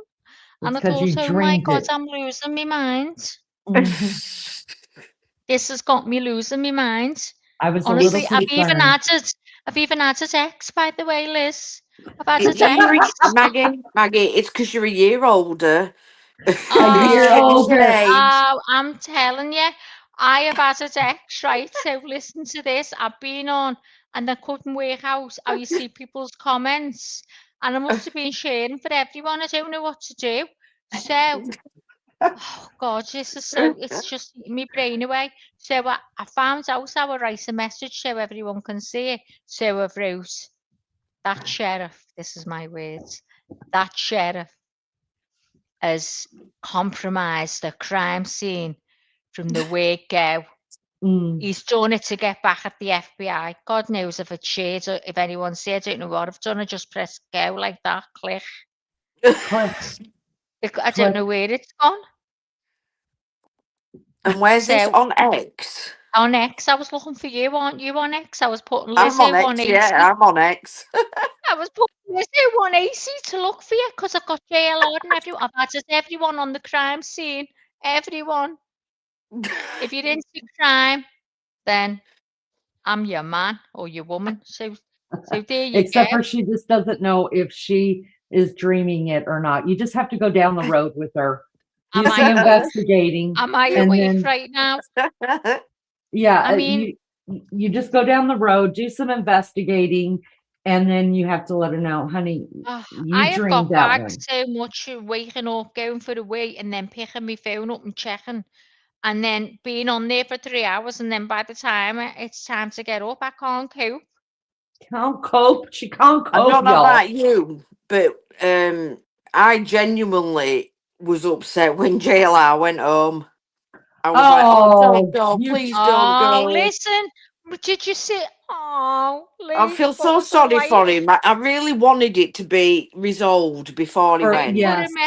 I put a message on to him, guys. I'll have to share it. I can't get. I said I know I'm very selfish, but you know, Please do. I felt it was a loss. I felt I'd lost someone.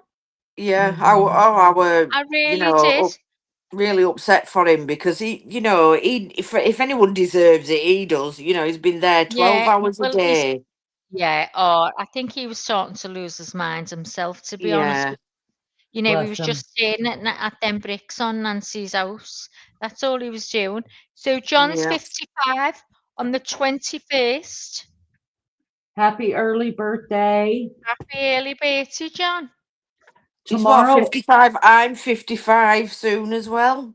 I can't drive 55. Does Oh, that matter? what you say? I can't drive 55. Drive. Never mind. It's a song. You guys missed it. Oh. Whew, over your heads. Oh, it must be an Tomorrow is American thing, Liz. Maggie's birthday, y'all. Tomorrow is Maggie's birthday. Yay. I'm gonna schedule a live. Me. Nope, I'm gonna schedule a live for tomorrow, the same going out. time, and we're gonna have a birthday bash. I'm What do you going mean out. you're going out? You're not going go- out. I'm going out I'm going to my friends for me tea. You have friends? I This'll have be more in the friends than morning. you will ever know, dear. Maggie, you only have us. That's the way this works here. But I'll probably get home about 8 o'clock anyway. Oh, perfect. Perfect. Go out with your dumb No friends. bank then. on it. I might be a bit late. You know what I mean? I only go out once a year, so don't push your luck. That's a lie. That's a lie. I have seen you all made up going out to dinner and things like that. Now, When it's was not always that? When was pleasant. that? I don't When remember. was that? Maggie, I've Last slept since year? then. Last Slept since then, birthday. Maggie. Suck it. Fuck's sake. John, me and you were having a birthday bash tomorrow. Bring All right, your bottle. Everyone, you're all invited. Bring your own bottle though. Bring your own bottles. Yeah, I will schedule a live. We will toast to Maggie tomorrow on this channel. All right, let's get back to this. Max, you want to bring up the FBI walking in the footsteps of the cops. Oh. No. FBI asking Nancy's neighbors. Okay. So I made that mistake then because I said to you, that's on the same video, isn't it, Lee? And I thought you said yes. No. Okay. I can bring it up. Give I've me- got it right here. Give me a second. Give me a Okay, I'll give second. you a second. I know you're a little older. I shall find it. Hey, Captain. Yes. Good to see you. Thank you guys Oh. so much for being here. Will you hit the like for Maggie for her birthday? Yeah, Thank you please so hit the much. like. It'll make me birthday brilliant. Make her birthday. So I just want to say that I do believe, and we talked about this in the beginning, I do believe that the sheriff's office is hiding, or just maybe not hiding, but I think that they have not shared full details with the FBI. And the FBI is like, you know what? Fine, no problem. We know how to do this too, and people will talk to us more. So I think the FBI is now conducting their own independent investigation. And I think I've got great hope that this is where we're going to get it solved. But my other hope is whenever we get a perp behind jail, that the sheriff goes to jail too for impeding on an active investigation. He should be sharing every bit of information he's got with law enforcement that's working with him. That's just me. So that's what we're going to watch next. Yes, love. Is it FBI asking Nancy Guthrie's neighbours about construction crews or nearby home building sites? Okay. Yes. Bear with me, guys, please.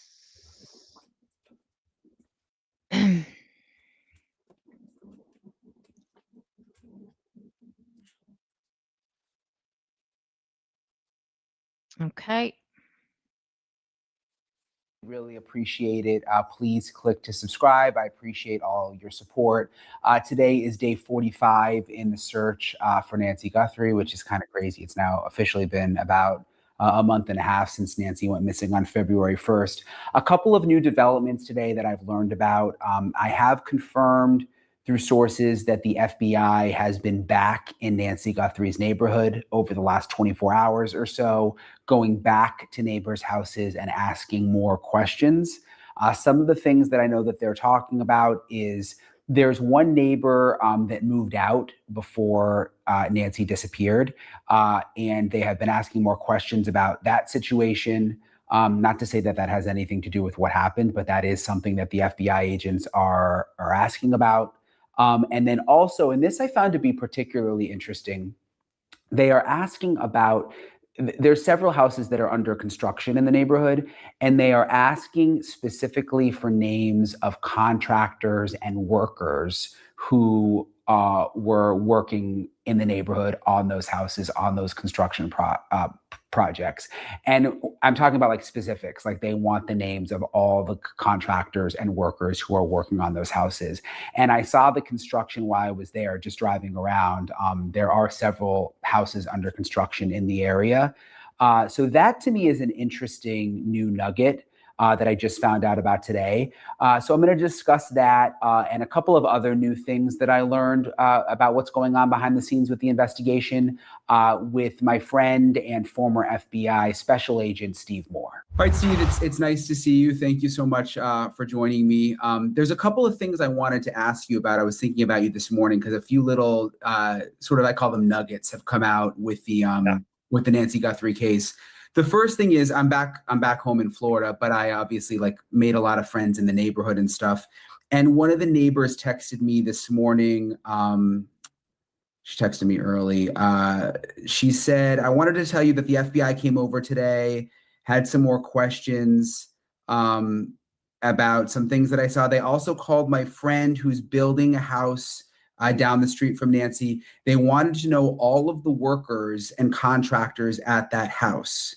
Leads me to the conclusion that they are no further along than day 2. That's just what she thought. But what I was interested in is they wanted to know all of the workers and contractors from a house that's being built down the street. What does that say to you? Well, obviously it means they're retracing steps. And, I've used this analogy with you before. Say you can't find your car keys and you walk through the house or the apartment, you look for where you usually leave them, they're not there. Then you have to go back and you have to retrace and you have to say, hey, what pants were I wearing? Or where's my purse or whatever like that. And you go to the second level. When you get down to the third or fourth level, these are things you don't usually check, but you may start pulling cushions off beds or off couches, things like that. And you'll go in deeper and deeper and deeper. And so people say, why didn't the FBI do this already? Because the normal search yields your keys in about 20 seconds.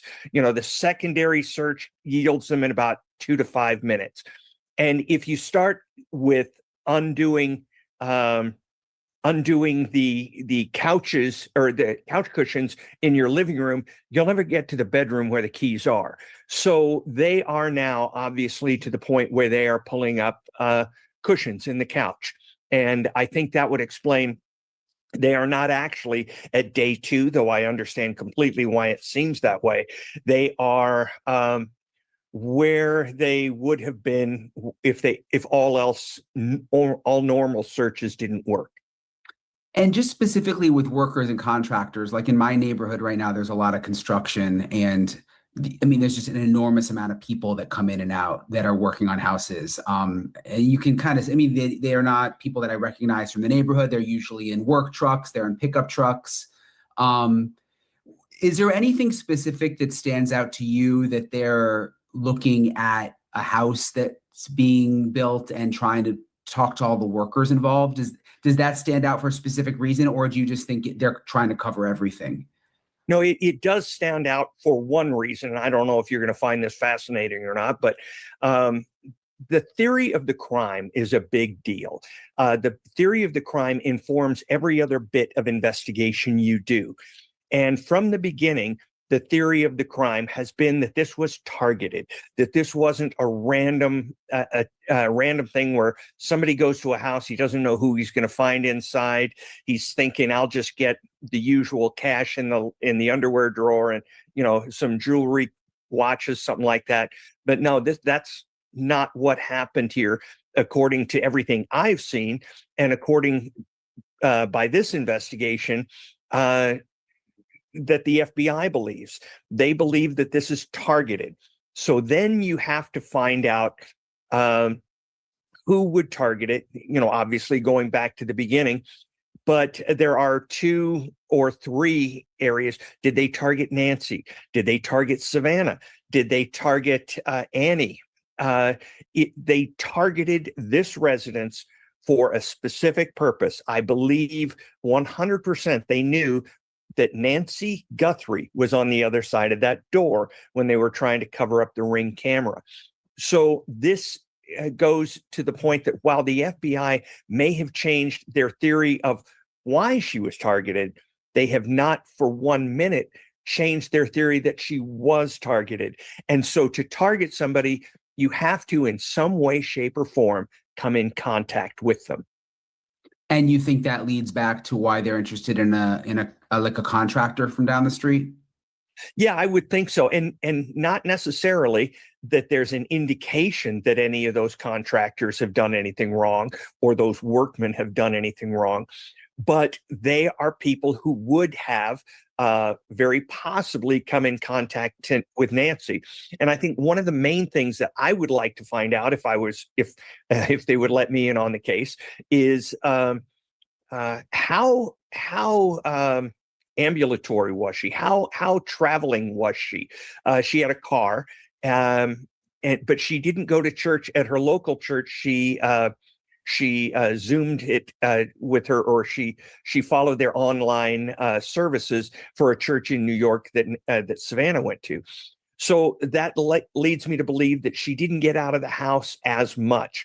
So then that complicates things because she doesn't come into contact with that many people. Did she walk every day? What if she walked past the construction site? There's lots of things like that.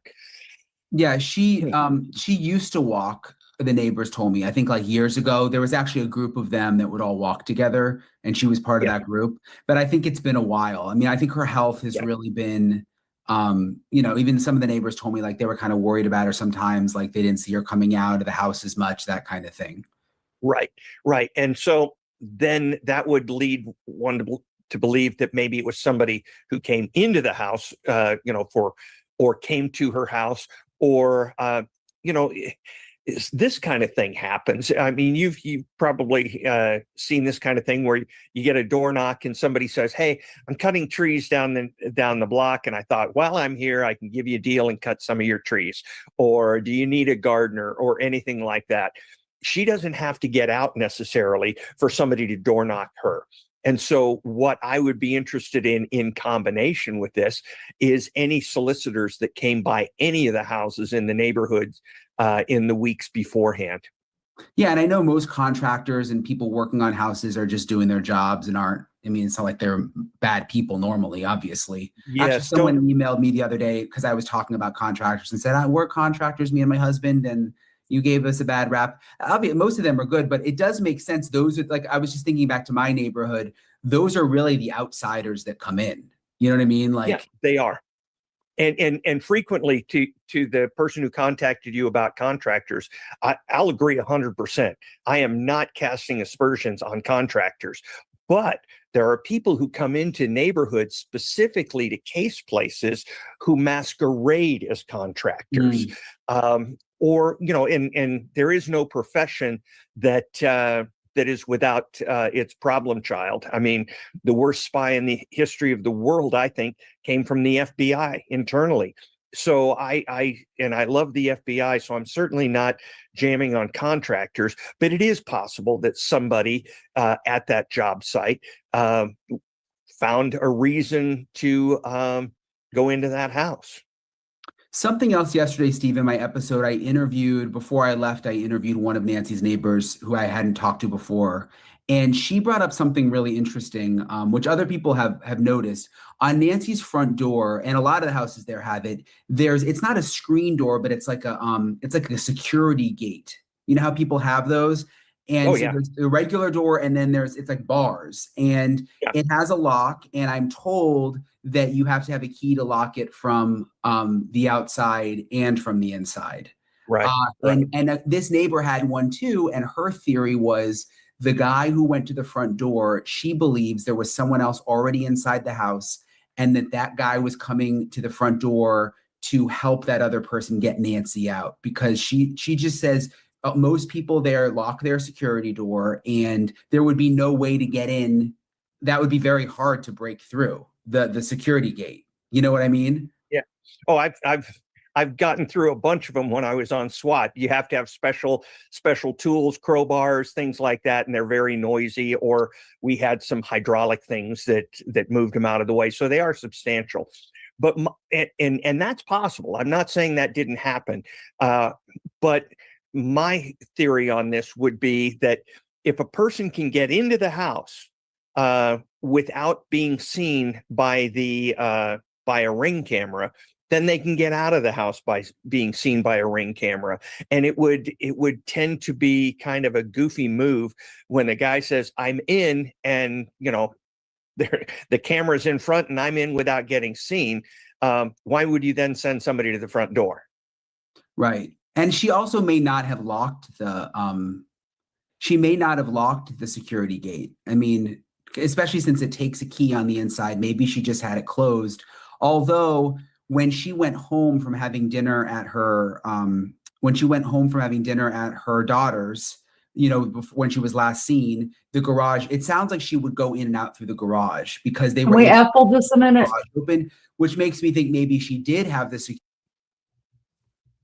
Hi, everybody. Thanks so much for being here. I appreciate you. Will you hit the thumbs up for us? I have something to say about that. So when I lived in California, everybody had those big bars and those security gates over their doors. And sadly, I never thought how dangerous this was until the Nancy Guthrie case. But all of us, including myself, we had one. We would leave the key in the door on the inside. That way, if somebody came to the door, we just click on, it's just another lock. So if the guy came, if there was somebody, in fact, already in the inside of the house, which I believe there was, and we know, I don't think this FBI agent really is understanding what all's going on, because he's making theories about things that we already know that happened. We know she was taken out the front because there's blood there. There was not blood there when you see the guy on the footage. So, I mean, it's not like they would have to ask Nancy, hey, Nancy, where's the key to let the guy in the front door?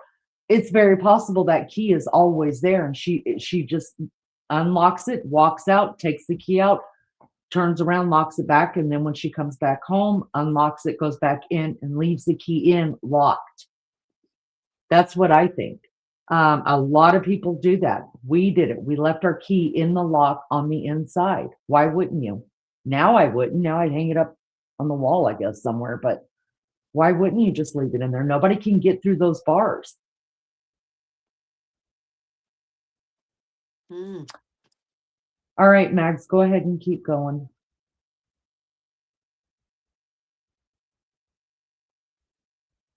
security gate locked if she didn't even really use the front door very much. Well, if the I think that if I remember correctly, her garage is on the side of her house, and so I think it would be longer to go in through the go in around the house and through the front door in the heat, usually in Arizona, right? Than it would be to go through the garage and come in that way. You'd be in the house much faster. So that may be it. The other thing is that people get complacent, and I'm not saying this as a criticism, but because I have to fight this myself. Who's gonna bother me? Who's gonna come into this neighborhood and cause me problems? So I believe that those kind of gates that I'm familiar with, they all had a normal doorknob on the inside and the outside, so you can get in and out if it wasn't locked with no problem. She may have not kept it locked all the time. All right, guys, I want to introduce you to the sponsor of today's episode, Surfshark. Have you ever tried to watch a video? If it was locked, though, then why do you think? Do you think that neighbor's theory could be right? Because why else would the guy become? You'd be able to see the security door. Like, why would he be coming to the front? I'd have to speculate. But first of all, if it's unlocked by a key from the inside and the outside, and you don't have a key to the outside, you don't have a key to the inside. So how's his friend going to unlock it?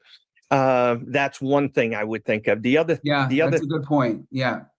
And so the other thing is, I remember again from SWAT, because and it's ironic how many of these things actually transfer across, because we had to get into homes at 3 a.m. at night without arousing suspicion, at least get until the point where we breached a door. And one of the things we would do is, if the bedroom was near the front door, we'd go in the back. If the bedroom was in the back, which is usual, then we'd go in the front door. So it could be that they were trying to get into a door that was farthest from where she would be sleeping. And that would indicate a lot of casing and knowledge of the inside of the home. And, you know, the only other people who can read a home very well are contractors, because they can look at the pipes coming out your roof and tell where the bathrooms are. And the bathrooms are usually right near bedrooms. So you can get an idea of where the bedrooms are. Also, we knew that there was this January 11th date that they were asking neighbors for video from January 11th, which would have been like a couple weekends before Nancy went missing. Now neighbors are telling me that when the FBI is showing back up, they're also asking for video from January 24th, which would have been the Saturday before Nancy went missing, 8 days before on a Saturday. And one neighbor was telling me that they actually went through her cameras with her, like an agent did, to help, and was helping her, and kind of, but like they were that, you know, focused on that date. Like they wanted to look through it with her, and hers just showed wildlife. And you know, nothing, but you know, they were insistent on that date, January 24th now. What do you think it means? And also, does it mean anything that both of these dates that they've been interested in are on weekends? It does. And what that might tell me is that the person who was casing the place had a job during the week and could only get away from work to case the place, and be able to get enough sleep to get back to work in the morning on weekends. So it could be you're looking for somebody who has a Monday through Friday job. That's just a theory, but you know, enough theories come together, and you have a working fact. And so that, you know, that would be one thing. But obviously the FBI has some kind of lead tip. I wouldn't think it would be a tip. You wouldn't change your interviews unless the tip was really solid, but they have some kind of lead, some kind of evidence, maybe some film that leads them to believe that the home was cased on those days, or other homes were cased on those days. And that's the other thing you have to think about. Nancy may not have been, you know, depending on what this crime turns out to be, she may not have been the primary victim. She could have been plan B. So it could be that that people were going to different houses. And I would assume that the FBI is looking at residents who are similar to Nancy, single elderly woman living at home.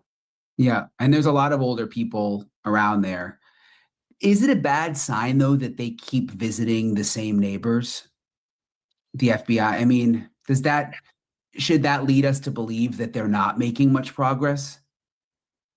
I don't think so. I mean, it doesn't sound like wildly, you know, it doesn't sound like progress so strong it's hard to keep track of. Hopefully they're making some progress.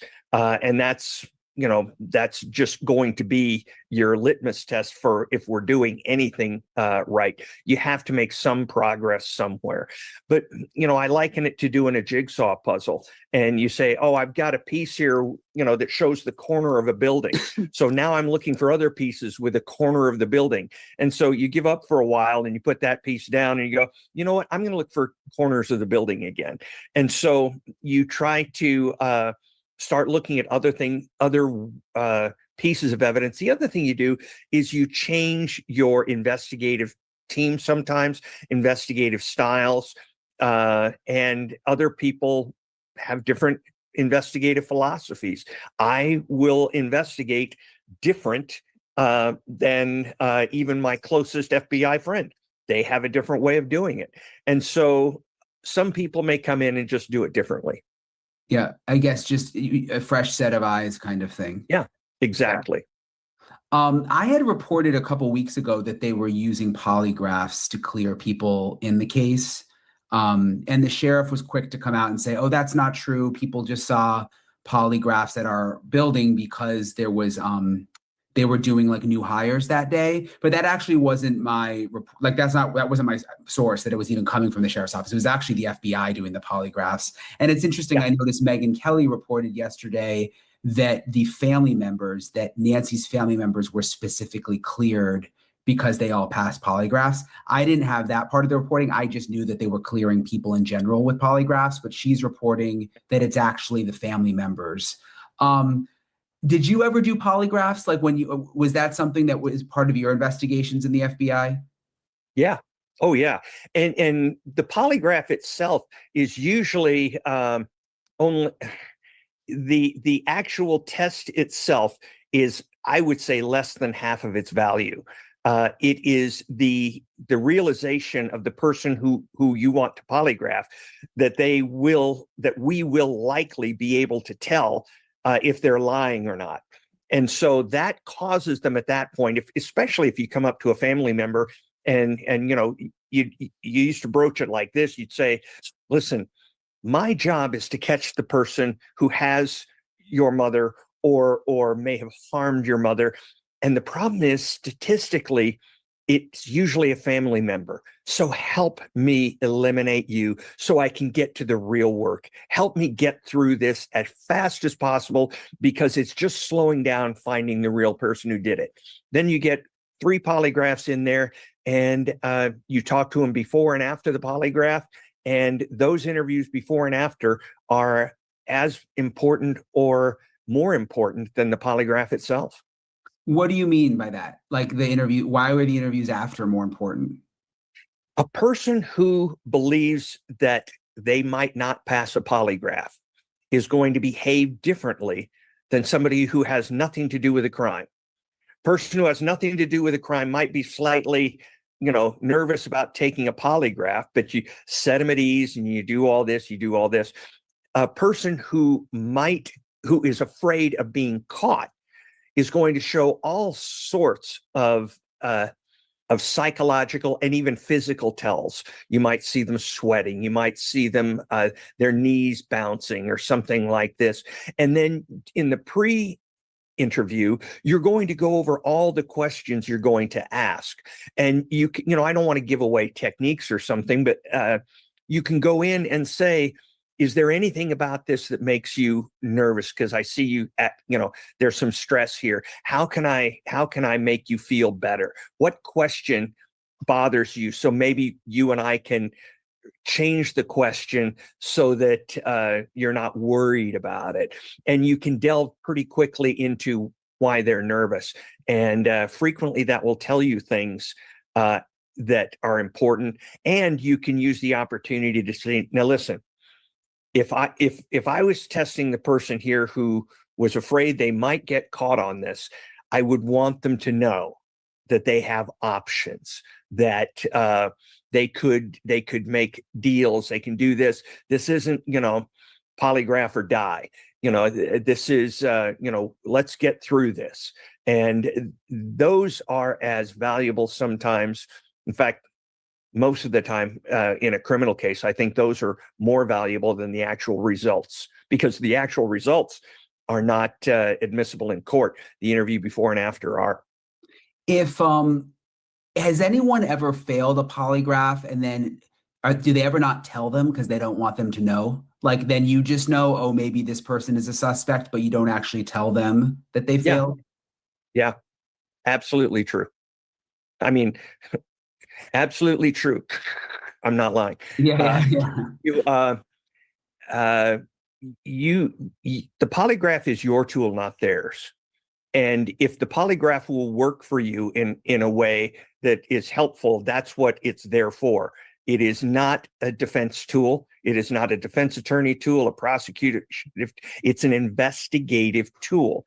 And so you will use the results of the polygraph or protect the results of the polygraph as best you can, because if they come up deceptive, it never says you're lying, but if they come up deceptive, then you may or may not want them to know that. Do they ask normally, well, how did I do, or what happened? I mean, I would be curious. They always ask. They always ask. It's kind of like doing an MRI, and you say, "Well, did you find anything?" Oh, Right. we got to read it. I'm Yeah. not the guy who reads it. This kind of stuff. And so that's the correct answer. Ouch. Correct answer and a true answer. You have to read it. You have to analyze it. It doesn't just have these things where if you cross a line and it turns red and you're lying. That's cartoons.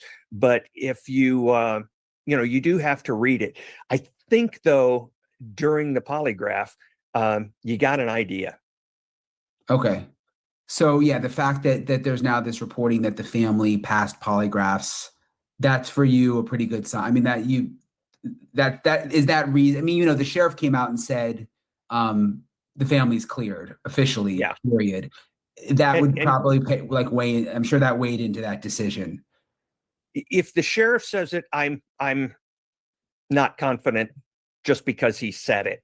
I would have to have some kind of validation because the sheriff have said things that I don't believe to be accurate. So that doesn't help me. The sheriff also would know that you never say somebody passed or failed a polygraph. It is not a pass fail. It is a continuum between deception and non-deception, essentially, and it can go all over the place during the time. And so what you say is it's either testing, and the word may not even be deceptive, but it's in the category. They're either deceptive or inconclusive, Well, something like that. Isn't that And if open your somebody eyes? says if somebody tests as Interesting. inconclusive, you can't say that they failed it. You can't say that we think now that they're a suspect. But one thing I wouldn't believe for sure is that they are cleared. How does it I work? don't know what their tests were. Yeah, let's How go ahead does and it stop work? I it mean, right they there and obviously talk come about that. in. Yeah. When you're the agent, Right. is it an FBI agent asking the questions? Yeah, that's interesting, isn't it? Very interesting. Very, Yeah. very, Not very. because he says it now, I wouldn't. Oh. Mm, So we that's- don't know for sure now. I have always questioned how and what did he use to come out and say that they are not suspects of. He's being quick to make that out from the word go, don't you think, Yeah, Leonie? yeah, he He's cleared more- them. He he- cleared them really yeah. fast, but I wanted to know how he Some cleared is them. being paid off. I mean, how could you? So you could clear somebody through DNA, and we know the DNA wasn't back yet, and we've still got mixed DNA that nobody's been able to figure out yet. So it wasn't the DNA that cleared them. He's saying that even if now the sheriff hasn't come out and told us that they took polygraphs, but if they took a polygraph, that's not even admissible in court. No. So and everybody's saying I'm watching the FBI in chat and some other people in chat saying, it's not, and just like this guy saying, it's not necessarily you passed or failed. It's a tool to, okay, we see some Gives us an indiscrepancies idea. and we're going to keep going with you because you're shady about something. We don't know what, but something shady's going on with you. So you can't clear them through that. If they're all home in the same house and they're part of the same family, how the hell are you going to clear them using an alibi that they're all standing up for each other? That's not exactly an alibi, is it? When you're all under suspicion, but you're all saying, "Oh, we were all together. Yeah, we were right here in the house. Yeah, no problem." So I just think that the sheriff came out and said that, like he says, most of the stuff that he has said, he's full of shit. He doesn't know what's going on, and he doesn't want his friends, because we know that he was at least friendly with this family. He doesn't want his friends being talked about and blasted through the internet and on the boob tube. What says you, Lizzo? Yeah, I agree. I don't trust him at all. I don't, as soon as I heard it come out when they said, "Oh, family all passed the polygraphs," I thought, "Oh, here we go." you know, everybody's going to be like, well, can't be family. They've Is been he getting a cleared. backhander for all this? Because he's so intent on keeping it all hush hush, everything, isn't he, with them? Mm. Is he being given a little backhander to like not say so much in public? Maybe because Savannah wants to be very private and doesn't want all this information out there. So she could be giving a little few dollars to the sheriff. Yeah, maybe. Oh, Michelle, you're so sweet. Michelle says, hi to everybody. I've been listening in my earbuds. Wanted to let you know I regularly watch you. I don't always comment because I'm vision impaired. Happy early birthday to Maggie. Oh, Oh, Michelle, thanks that's so very much, kind. love. That's really nice of you. Thank you, Michelle. Thank you so much for that, Michelle. And I've seen you comment a couple times. I appreciate you being here and doing whatever you can do. Just thank you for listening. That's so nice of you. Yeah. Thank you for remembering our Maggie's birthday is tomorrow. Lucky says they can use geolocation from their cell phones to confirm whether they were together. Right. But here's my point. Tomato Tomasco hot sauce dude and his wife, Annie, or girlfriend Annie, I can't confirm or deny that they ever married. I've heard they have, heard they haven't. Anyways, they were both under suspicion. So yeah, they can confirm that they were together or that their phones were together. Do you Well, he was really on the think? phone for 9 seconds anyway. So what was going on there for 9? You be. I mean, people don't take their cell phones to if you're not a dummy, you're not going to To a take your crime, cell yeah. phone to a No. crime. You would take, a scanner or whatever was in his pocket. Their phones could have been staying at home. That means nothing. That's not an alibi at all. Just because you Or a leave your burner phones phone. sitting Could have got together, a burner phone. right? Michelle says, "I hope you're feeling better, Maggie. You sound I'm good." feeling much better, Michelle. The tiredness just overtook me and I couldn't cope. Thank you, Lucky, for saying that. Though, look, the deal is that we have to consider all possibilities. And when he first said that, I was like, damn, she was right. Then I was like, wait a second, I wouldn't take my phone. So, I mean, I'm glad you said it because it just brings, we can rule that out now, right? Yeah. I just, if somebody else can give me a reason as to how the sheriff's department can come out and rule out anybody in the family, all the children and their spouses, let me know because I'll consider it. Michelle says she will be celebrating with you tomorrow. John H says, have a fantastic birthday, Maggie. May all your birthday wishes come true. Oh, come in. That's We're having a party tomorrow, John. John, we'll see you tomorrow at Maggie's party. Yeah, we'll and be you having can leave your slippers on, John. Don't worry. As long as you're comfortable, keep your slippers on. I'll be in mine. Linda said they can still track your car's GPS depending on the car. I drive a Silverado. It doesn't have GPS. And then I've got a newer car that does. So it would depend on that, wouldn't it? Yeah. And then if you were going to go commit a crime, and here's another thing I think, if I was going to go commit a crime, now that I've had time to think about the crime, I don't think I would take my own vehicle. I think I would be more prone to rent a vehicle or buy a beater off of Marketplace or something like that and then trash it. I mean, why would, I mean, she's obviously when they took Nancy out of the house, she was bleeding. There has to be blood in the vehicle somewhere from something, their fingers, a tarp. So why would you take that chance of taking your own vehicle? So just something to think about. The sheriff cannot clear anyone, only a prosecutor in Annie's car. She just got it back. Right. All right, guys, let's just keep going with this. Thank you all so much for being here. Hello, Wild Angel. And everybody wants to know when Lizzo's birthday is. I think it's in is it, oh, I don't want to say. Liz is going to be like, fuck you, Leanie, like you're supposed to be my friend. Oh, you fucking did me, didn't you? I did do you. I was like, I don't know what it is. I had to ask Mel right there in front of Maggie. It was like, Mel, when's her birthday? I don't even remember. When was that? I didn't even notice. We were all together in Discord or something. I didn't I remember. didn't even notice you asking. I would have stopped you there and then. I just said, The only "Who's person this I guy?" remember is JB, the FBI, and that's because her and my mama's birthday are the same day. Lizzo's is March 23rd, y'all. So hers is coming up too. Oh I just my had to God. look. See, we should have just had one big party.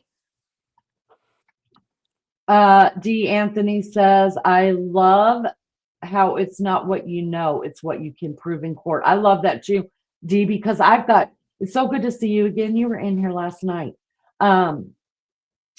I've got so many theories. I'd be fucking everybody's mind up because I'm I fucking my know. own mind Mine's up. already up the wall. I don't know Oh, where y'all I don't am. want me in court.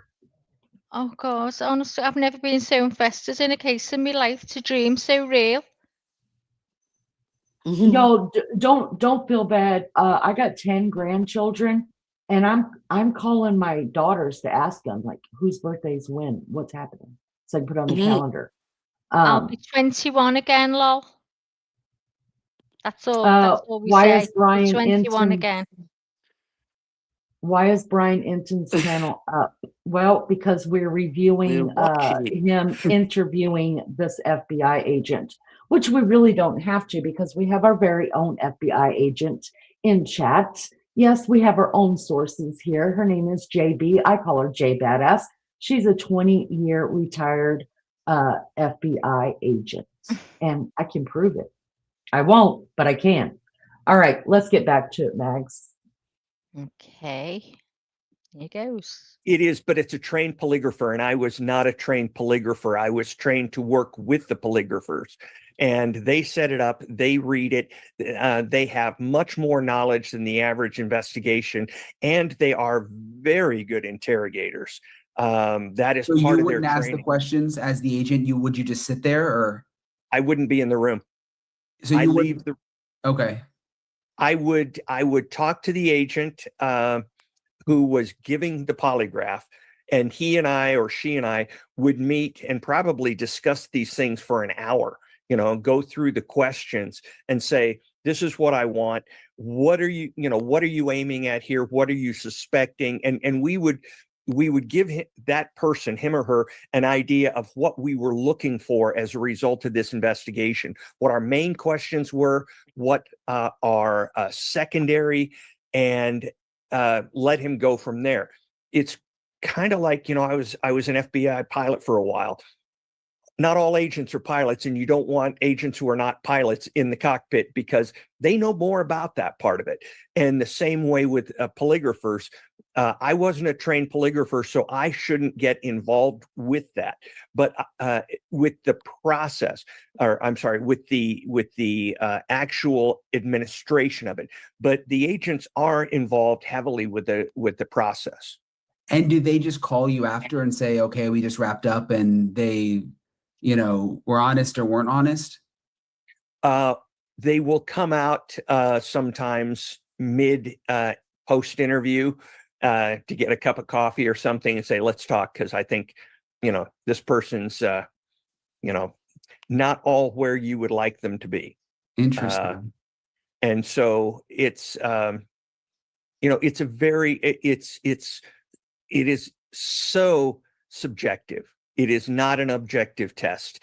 And again, it is only an investigative tool, but it can be an investigative tool that is useful in eliciting truth from somebody even after the test. With any of the cases you worked, did anyone take the test and seem truthful, but later end up being a suspect, being someone responsible? Yes. Really? Yeah.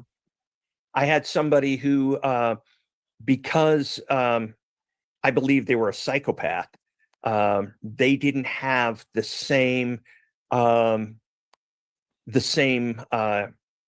response, physical responses to stress, lying, or even harm to other people. They just didn't stress them out that much. It didn't it didn't, like a guitar string, it didn't vibrate with them, and so I've had that. And then that person later confessed in the post interview.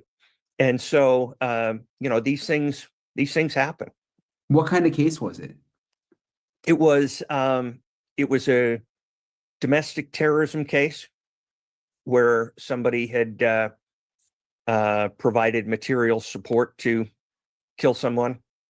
Wow, that's interesting. Yeah, it's do you know Tracy Walder? She's on News Nation sometimes. She's a former FBI agent, but also was in the CIA.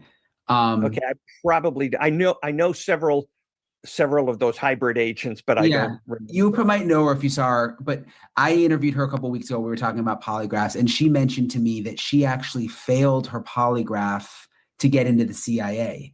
And and how she went and cried, and she just didn't want to go back, and my career is ruined. And they said, no, just come back tomorrow, it'll be okay. She went back the next day and did it, and it came back fine or whatever. And I don't know what part like they were asking about or whatever, but she was just saying, she was kind of laughing about it, like it's hard to laugh on. But maybe she can laugh about it now. She wasn't laughing then, Yeah, it certainly was an excellent polygrapher, because what it came up with is that she had tested as deceptive or less than truthful, and somehow the polygrapher felt that it was a false positive for deception, and it takes a very skilled person. I've seen people who I believe were absolutely honest and qualified for the FBI who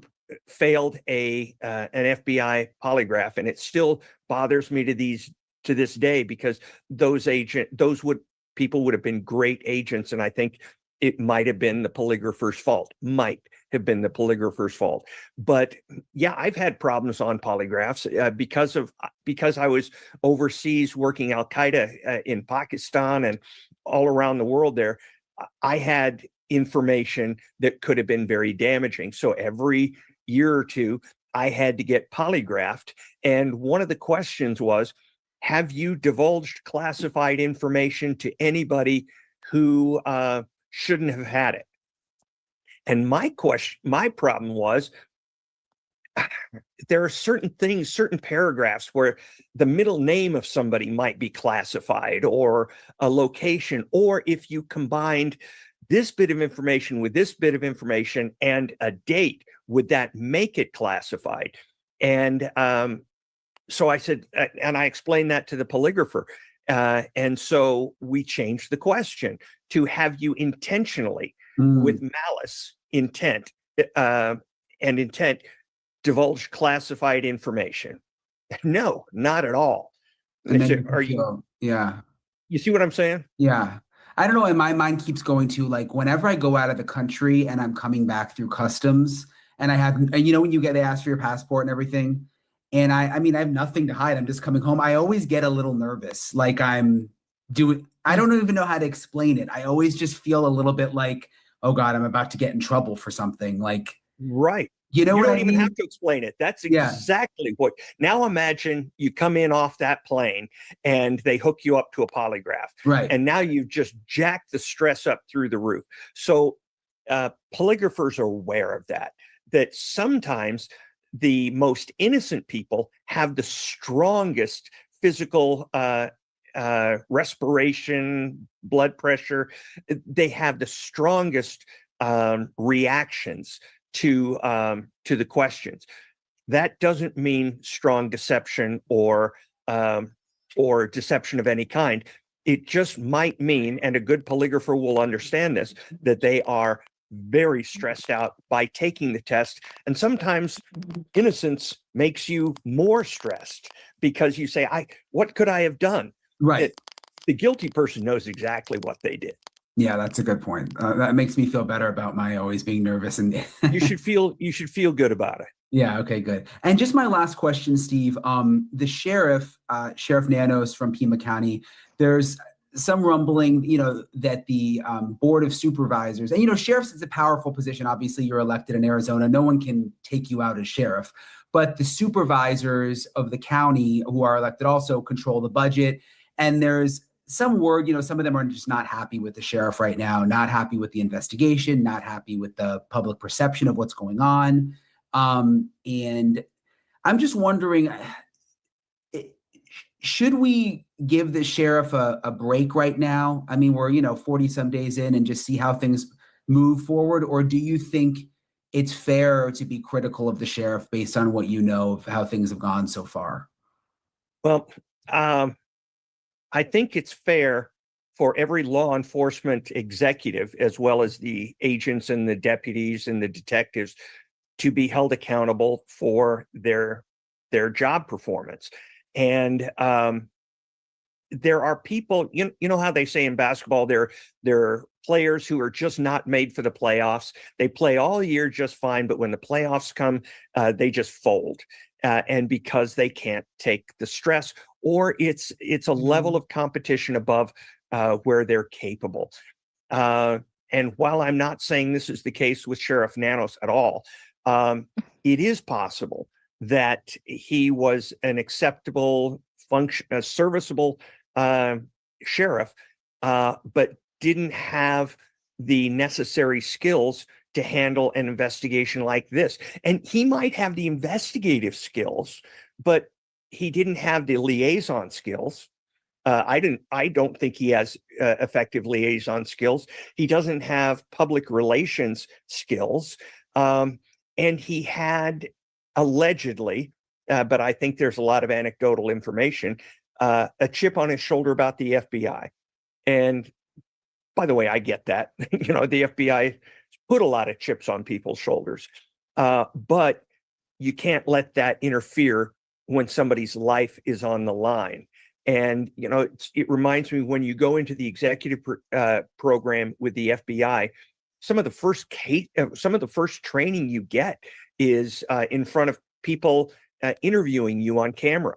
It is not just that you are managing an investigation, because now you're managing the press, you're managing interactions, with other agencies that you may not want to work with.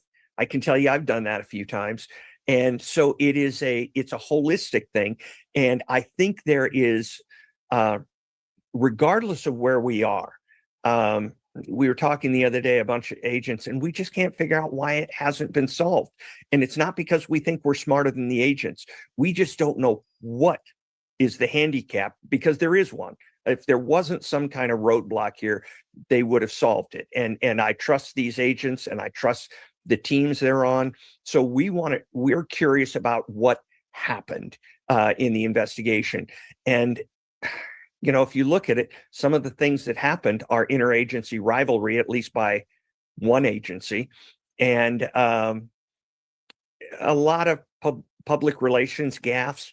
And so I think when something has not worked to plan, you have to look at what mistakes were made. And there's one person where a lot of those mistakes originated.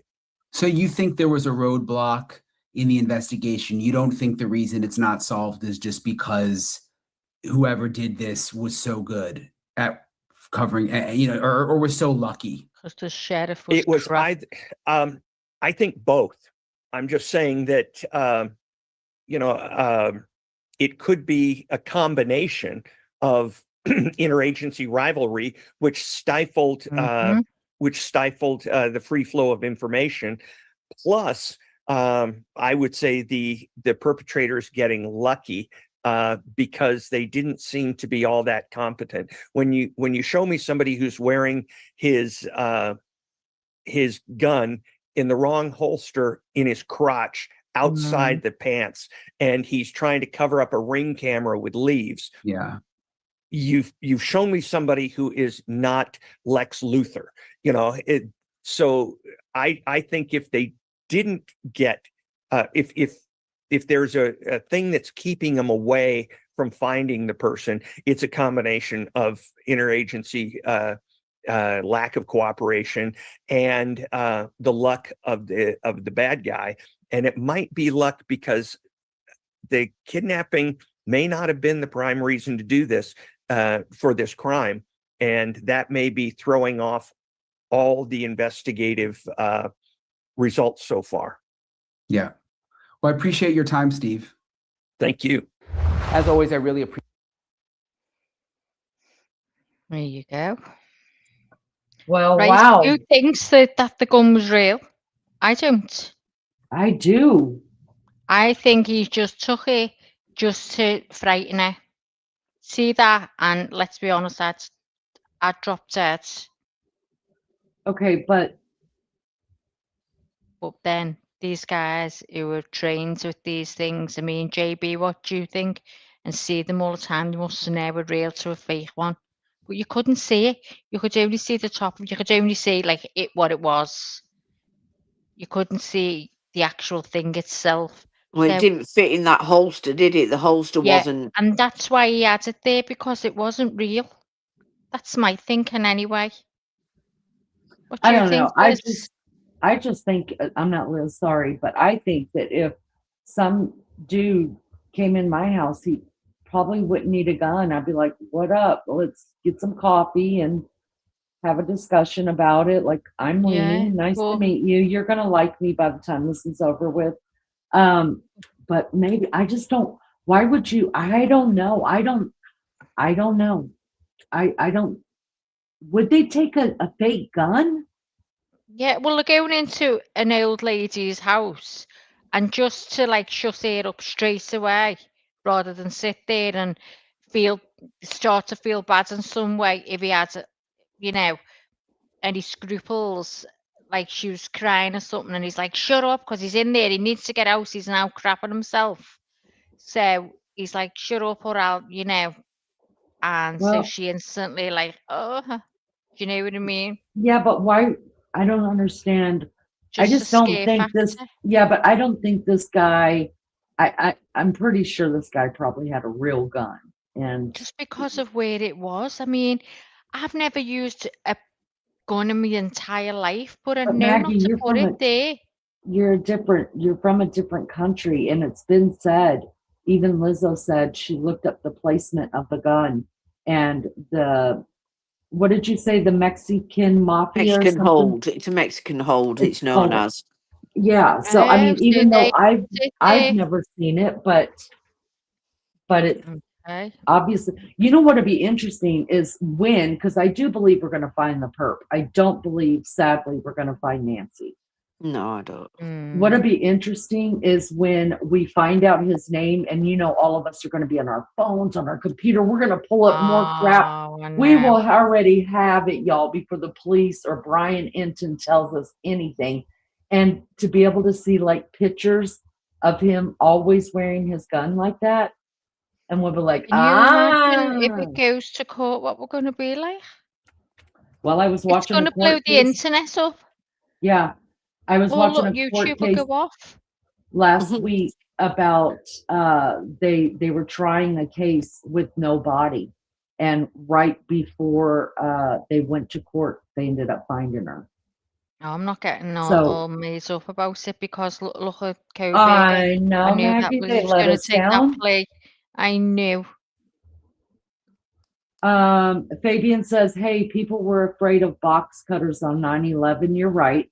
Yeah, you're right. I mean, I know things have changed a lot, and it's not like if a guy came in here with a fake or real gun, I'm just not going to ask him, is that real? I mean, I'm just going to believe it's real. And maybe you're right. Maybe it's something there. I don't know. I just don't see a dude like that walking around and he's going to use a fake gun. I think if you're going to go in there to kidnap or to murder somebody, you're going to mean business.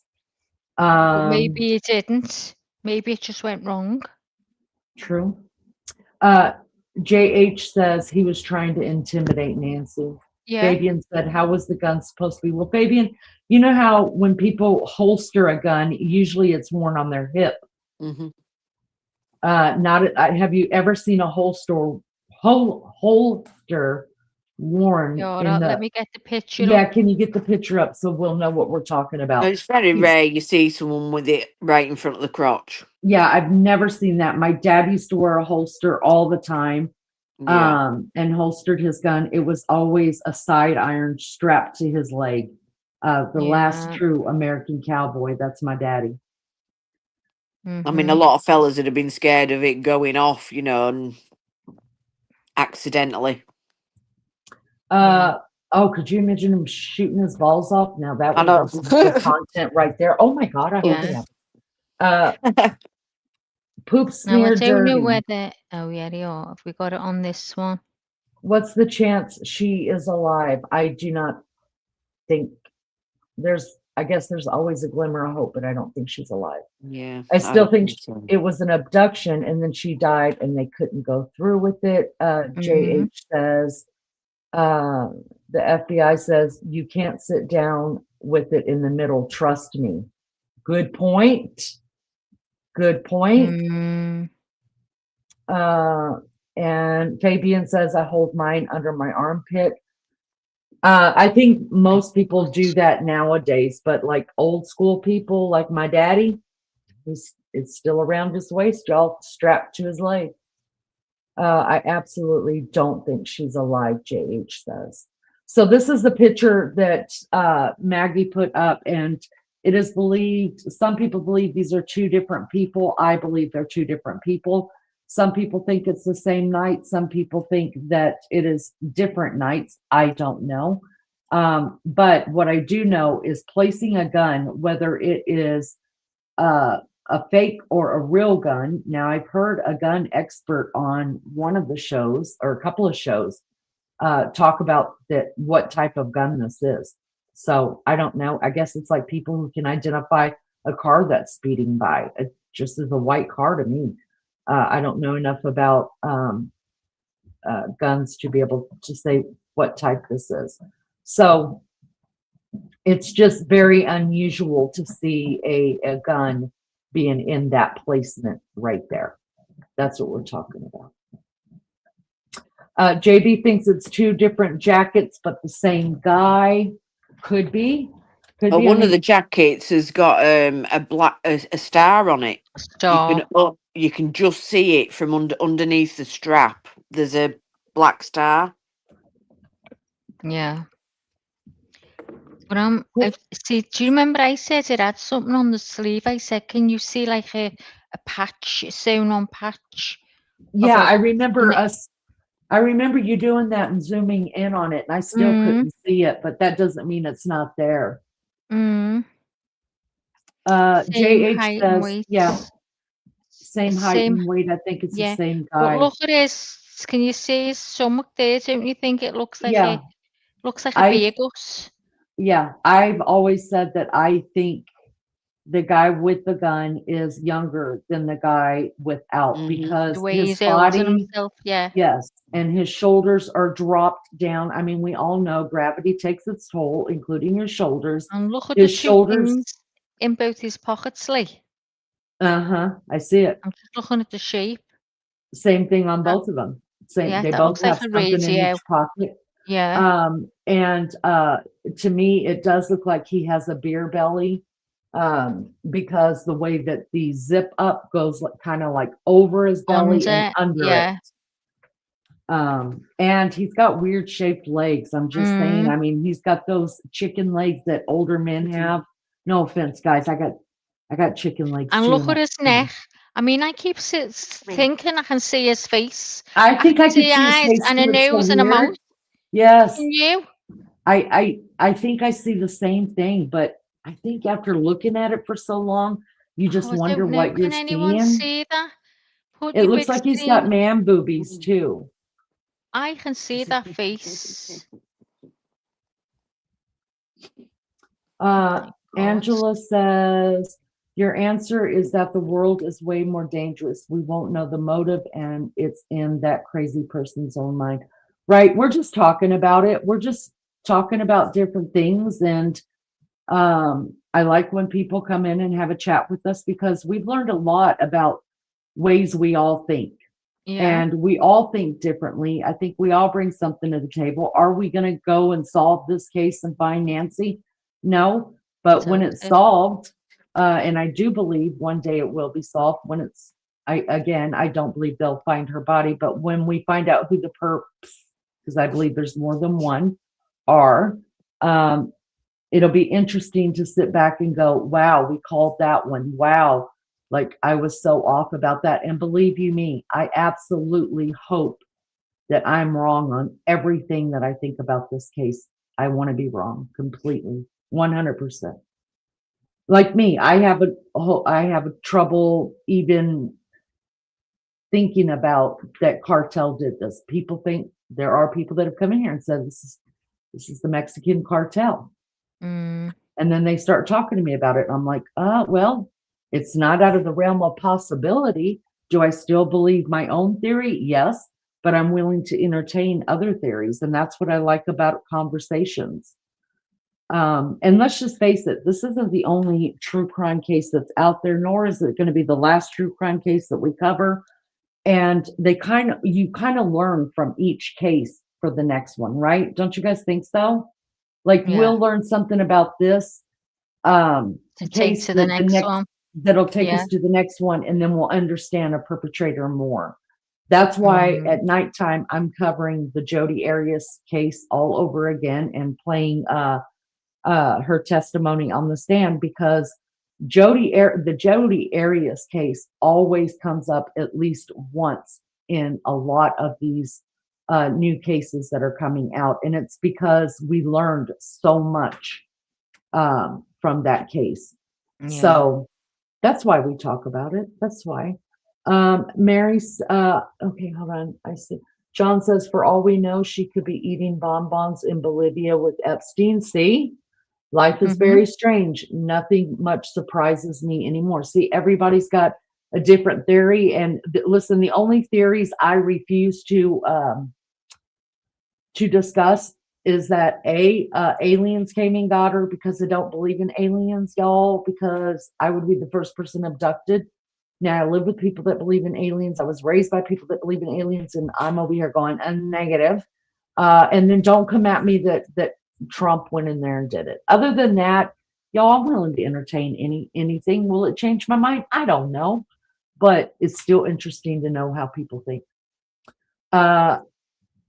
Unless he's got some padding under his outfit. Now, some people I think JB, the FBI agent in here, thinks that he is the same guy on a different night, and he is carrying something underneath his jacket. Good to see everybody. Thank you so much for being here. Hi, Pat. No new information. No. Just going over some theories and the latest information that Brian Enton put out. An interview he did with a totally different neighbor and talking to the FBI. That's what we're going over. Question: what was the name of the plant pulled from the ground? I don't know enough about plants, y'all. No, I haven't got a clue.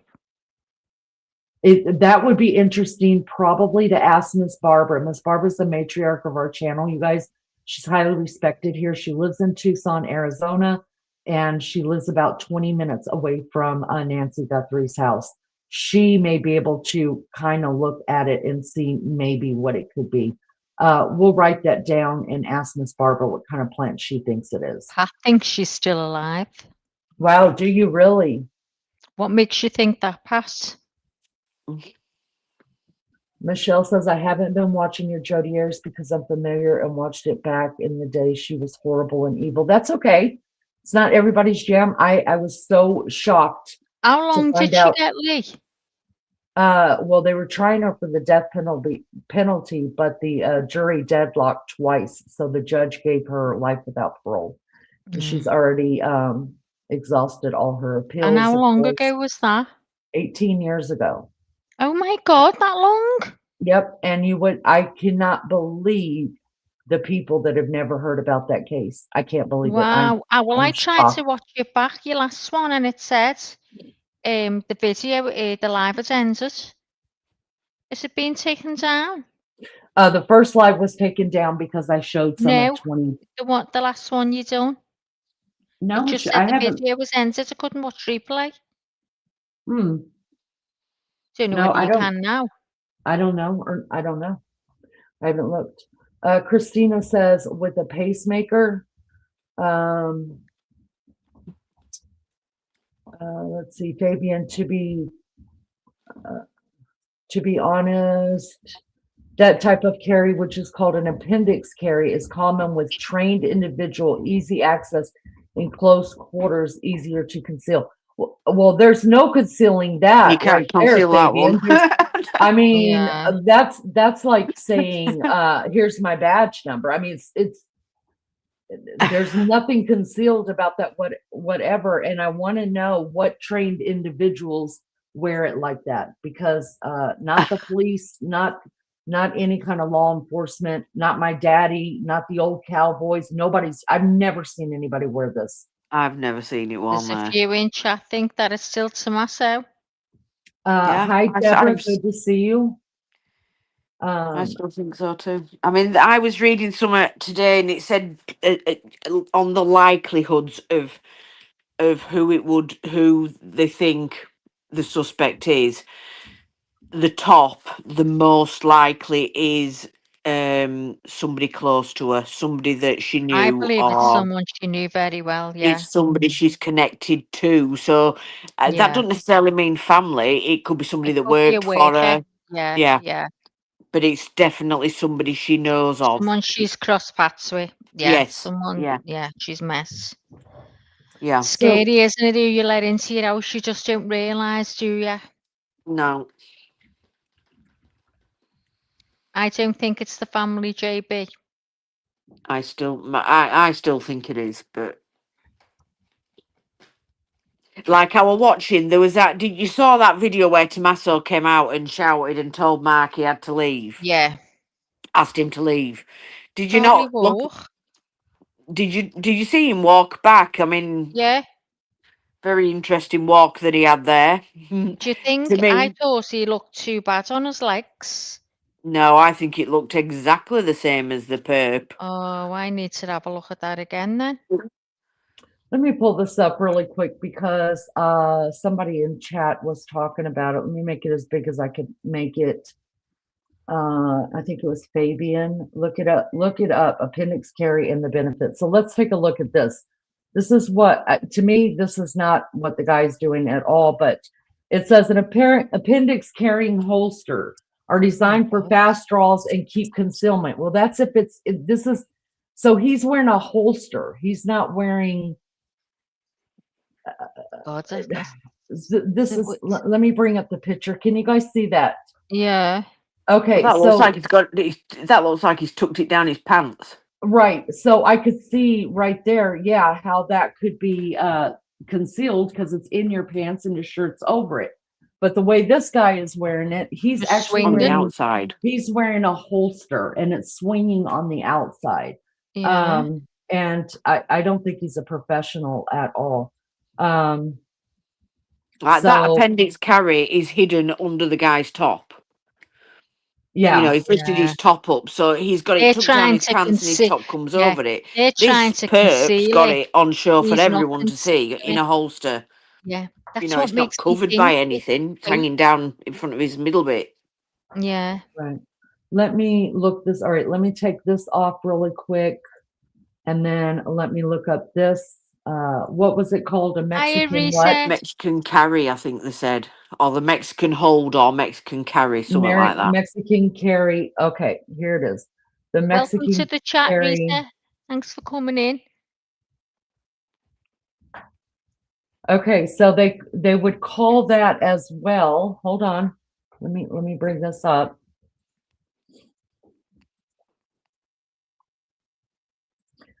I just typed in Mexican carry holster. Some of them are on the inside. I don't know if can you guys see this? Let me look back over stream. Okay. I'm trying to find one that is kind of like. Is that one there? Go second row along, second row. Third picture. I can't see it properly. Third picture. Just keep going, Lee, to the right. That one. What's that? So this is on his hip. I'm trying to see. So this is to look that up now. this Desperado one right here. This is the way my dad wore his, but of course his was slung over his hip further and tied to his so the Mexican carry and the appendix carry, yes, are very much the same, but it's supposed to be on the inside. If you notice this guy right here, he's got a sidearm on his hip right here, and then he's got another gun holstered to the front of his hip. Nowhere am I Not seeing in that front of his someone, package at the front. yeah, nowhere am I seeing that his bippy is being covered up whatsoever. Not, and Lizzo hates that term, but other than this little dude right here, I mean, it's because he's got no waist, y'all, this poor little guy. His is kind of, you know, close to his bippy, but it's not, I mean, we just aren't seeing. No, I'm not seeing it held I where mean, he's this got guy's it. packing completely. I mean, there's no way for his holster to swing over his bippy because, I mean, if you see it, you see it. Can't help it. It's right there in my face. But so basically, let's just be honest, you guys. Nobody is wearing anything on the front of their jeans unless it's No. down in their pants like this, where it is completely concealed. It may be called the same thing. I'm not challenging that. Yes, this is a appendix handgun carry. I don't know how this would be safe at all. I'd be scared if I had a bippy, y'all, and there was a I'd be even gun. more scared having it tucked down my pants like that. Having a gun pointed at your bippy like that. Y'all just don't give a damn about your members. I'm telling you. Y'all got to protect the unit. Put it on your ass. All right. So there's that. Nowhere do we see anybody wearing. Let me just type in really quick. Pics of. Okay, this is what it's got. I put, what type of person wears a gun hanging down right in front of their crotch without concealing it? And it says, a person who carries a gun fully visible, hanging down in front of their crotch and not secured in a traditional tight waistband holster is often described by gun enthusiasts as utilizing unsecured Mexican carry, a dated term or an improperly worn holster, which is widely considered unsafe and impractical by firearm safety. Based on discussions and analysis of this carry method, such individuals often fall into a few categories. And it says individuals influenced by media or movies, often younger or inexperienced, attempt this style because it is frequently depicted in movies and TV shows for theatrical purposes. Look at me, or intimidation factor. See? Similar to open carry, this method is often chosen by individuals seeking to show off a firearm, a macho image, or conversely to deliberately intimidate others rather than for practical, tactical, or defensive reasons. Inexperienced or careless handlers, experts point out that this is often done by those who do not own or want to pay for a proper high-quality holster. It is commonly considered a lazy or cheapo method of carrying, often referred to as a Mexican carry, tucking a gun directly into the waistband without a holster. Then it's got negligent and unsafe because the gun is not secured. It is highly prone to falling out, slipping backwards, and potentially causing a negligent discharge, commonly hitting the femoral artery or causing self-inflicted gunshot wounds. So Yeah. it looks like it, like I thought, it's for intimidation to scare her. But Well, who knows? I mean, who knows? Anomaly is here. Good to see you, Lovebug. Said Hi, from the Anomaly. beginning who carries a holster like that. Big welcome to Rita Martinez. Says, hello, new here, searching for Nancy Guthrie discussions. Thanks for allowing me in this chat. Girlfriend, pull up a seat, get you a coffee, and sit with us. Tell us what you think. We love it. It was the son-in-law or one of his friends, Pat says, listen, I think I'm reading from the same page that Pat's reading from. I hope I'm wrong. I would love to be wrong, but I think I'm wrong.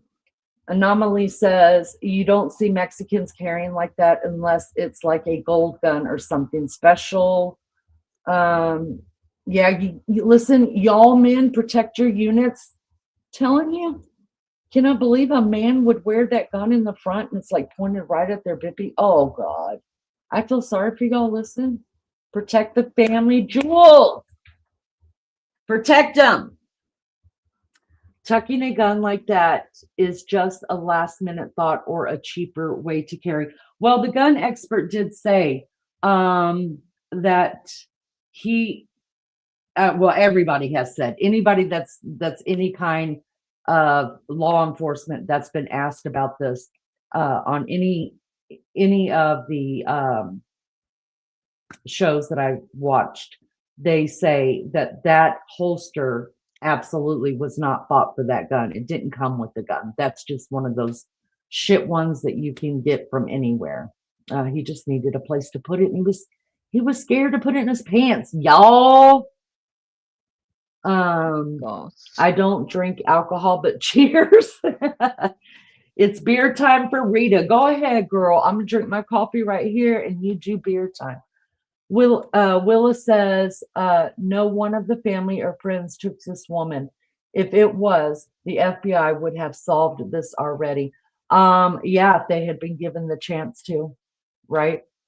But I think they're, so now we know there's a task force that has been put together over in, help me out, ladies, Phoenix. Is it in Phoenix?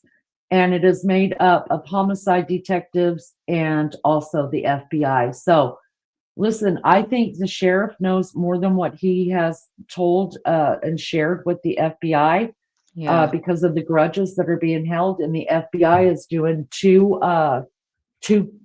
deuces, which to me are not two fingers. It's two middle fingers up, saying we'll do our own search. Thank you. And that's why the FBI is backtracking everything. They're talking to all the neighbors again. They're redoing everything because they know that stuff is being kept back from them. And I think they will solve this crime. Fabian says, we all live in a world of different habits, and being comfortable the same way you brush is not the same way I brush my teeth. Thank God we're both just brushing our teeth. I get what you're saying, Fabian. Look, obviously there's somebody out there, we see him right there on the camera, that absolutely loves wearing a gun in front of his bippy. Okay? So I'm not questioning whether people do or don't. I can see it with my own eyes. Maybe he's blew it off in a previous time and thought, well, there's nothing fucking there. I'll carry on. I might as well leave it. Yeah, might as well do it. I'm not questioning that. I'm just saying it's not a normal way people would carry their guns. That's all I'm saying. Welcome back, Patrick. Good to see you, love bug. Oh God, I'm roasting. Rita says, in my opinion, no man would wear his gun in that location unless it has unless he has a little sugar in his tank or it's a female. Listen, let's just talk about it for just 1 second. I'm going to make one more comment about this man's bippy, and then I'm going to shut the hell up about it. Listen, I cannot even glance at my husband's bippy without him crossing his legs and saying, what are you looking at? Like I'm going to hurt him from across the room. And then immediately when my dogs jump, automatically the butt goes out. He bends over because he knows they're going to rack him. Who's going to put a gun, hold their bippy hostage with the gun? That's basically what's happening, y'all. He is holding his dick hostage with a gun. I'm just going to say it. Lizzo, shut the hell up. You know you. It's the truth. You can't hold your bippies hostage, people. Let them go. Free the balls. Free the balls.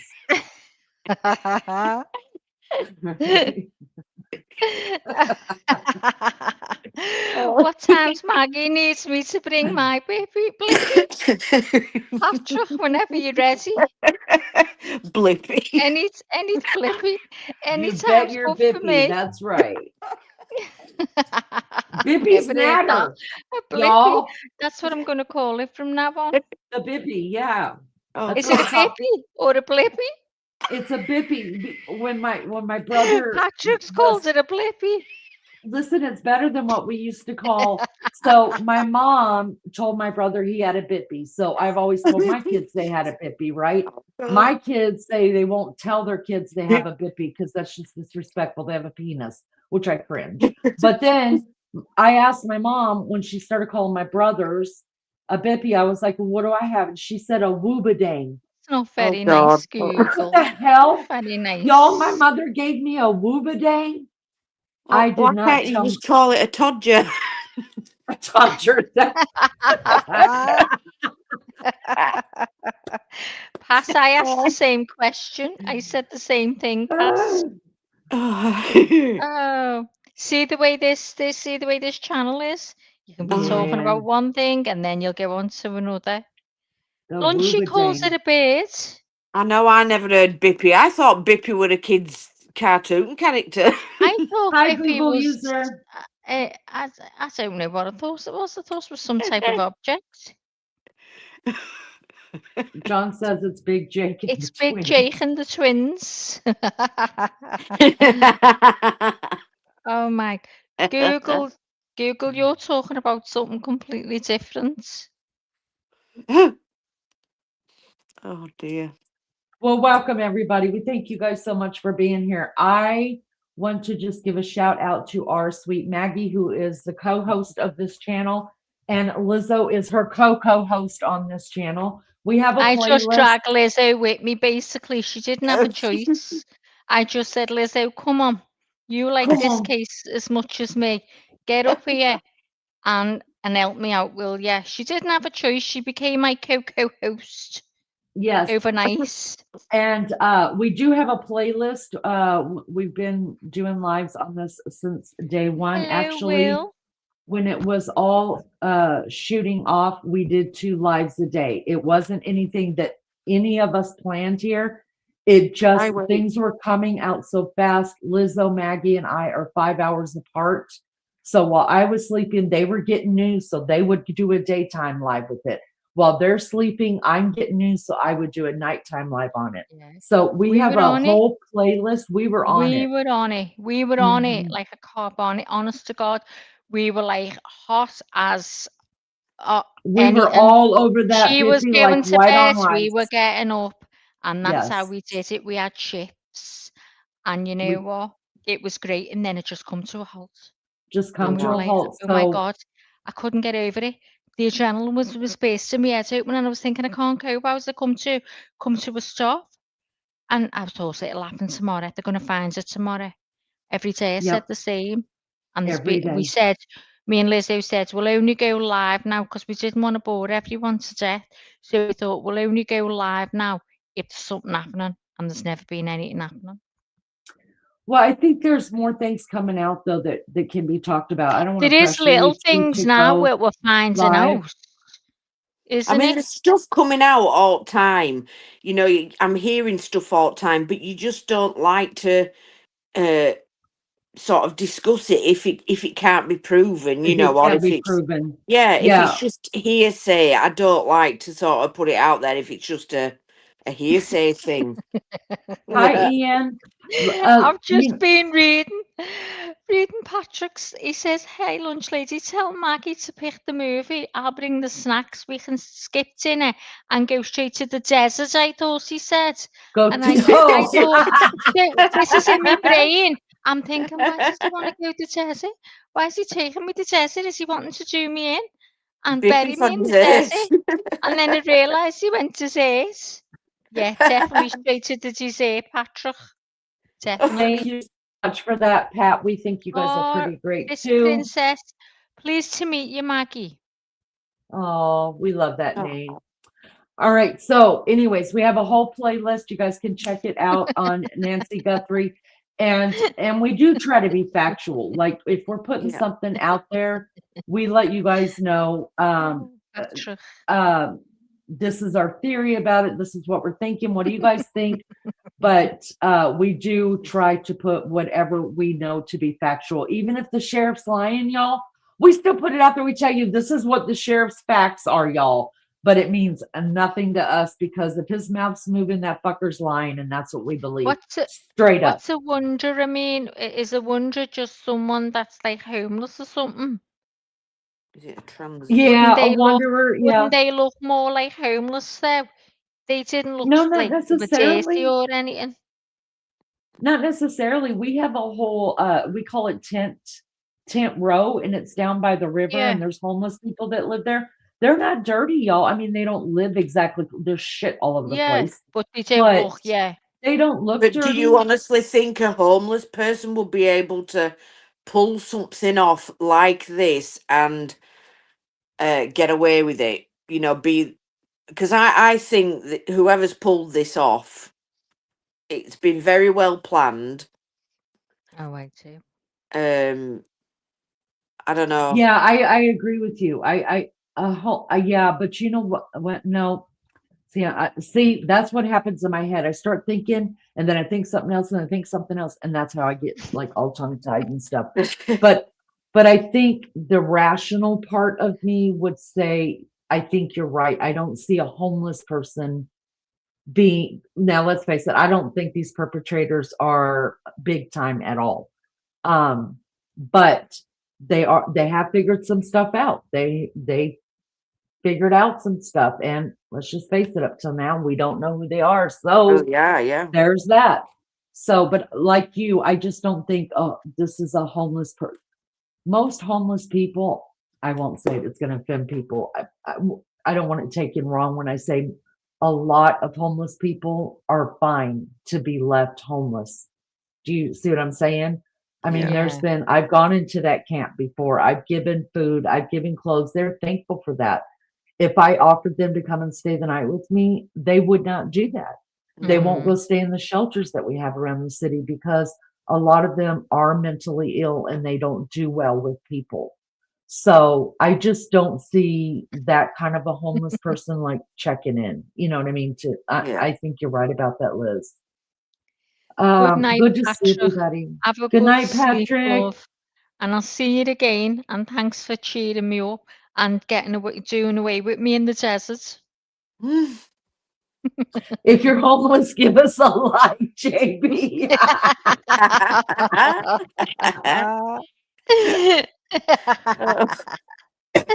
Oh my goodness. Oh my God.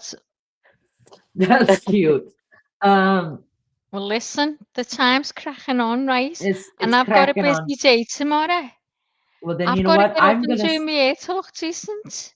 I'm gonna say goodnight and let you close this out. What I do want to say again is tonight we will be live again with part 4 of the Jodi Arias trial. She's on stand, and we're fixing to get into the part where they start talking about the murder. We've already been through the salacious stuff last night, listening to all of the phone sex, which, you know, I'm not against phone sex. Did you hear them? Oh yeah. I'm not against phone sex. Oh yeah, but you know what? That was silly bullshit. Oh, it's not even worth listening to. It's not. If somebody was going to give me that shit for free, I'd be like, give it to the next door neighbor. No, don't bother Mr. Joe. It was terrible phone sex. I jibbed you the other day, Ian. I'm with Patrick now. Get over me.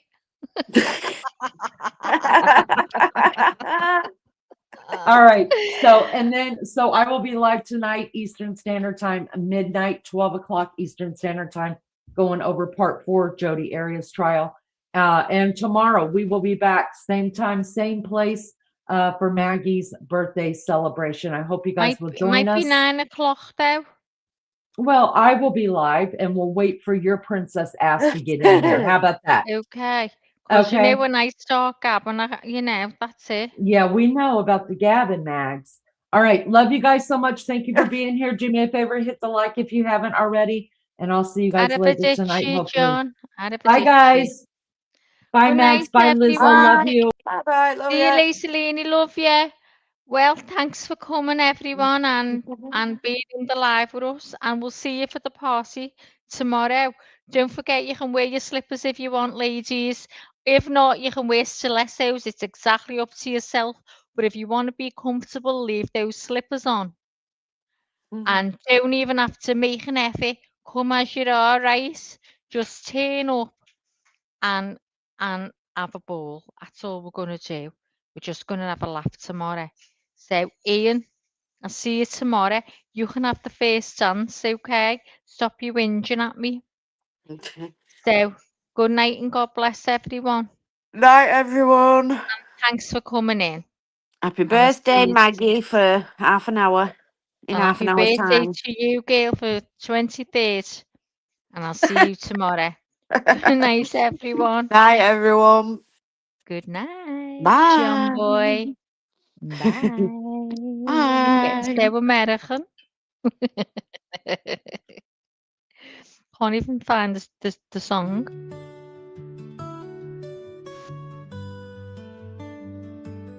Life is hard and life is wild. It can be sad or full of smiles. And every once in a while, you need a break from the mundane. So come back to see your friend, or she'll wonder where you've been. According to Leanie, she appreciates you and all that you do. You need her, but she needs you, and that's the beauty of a chorus.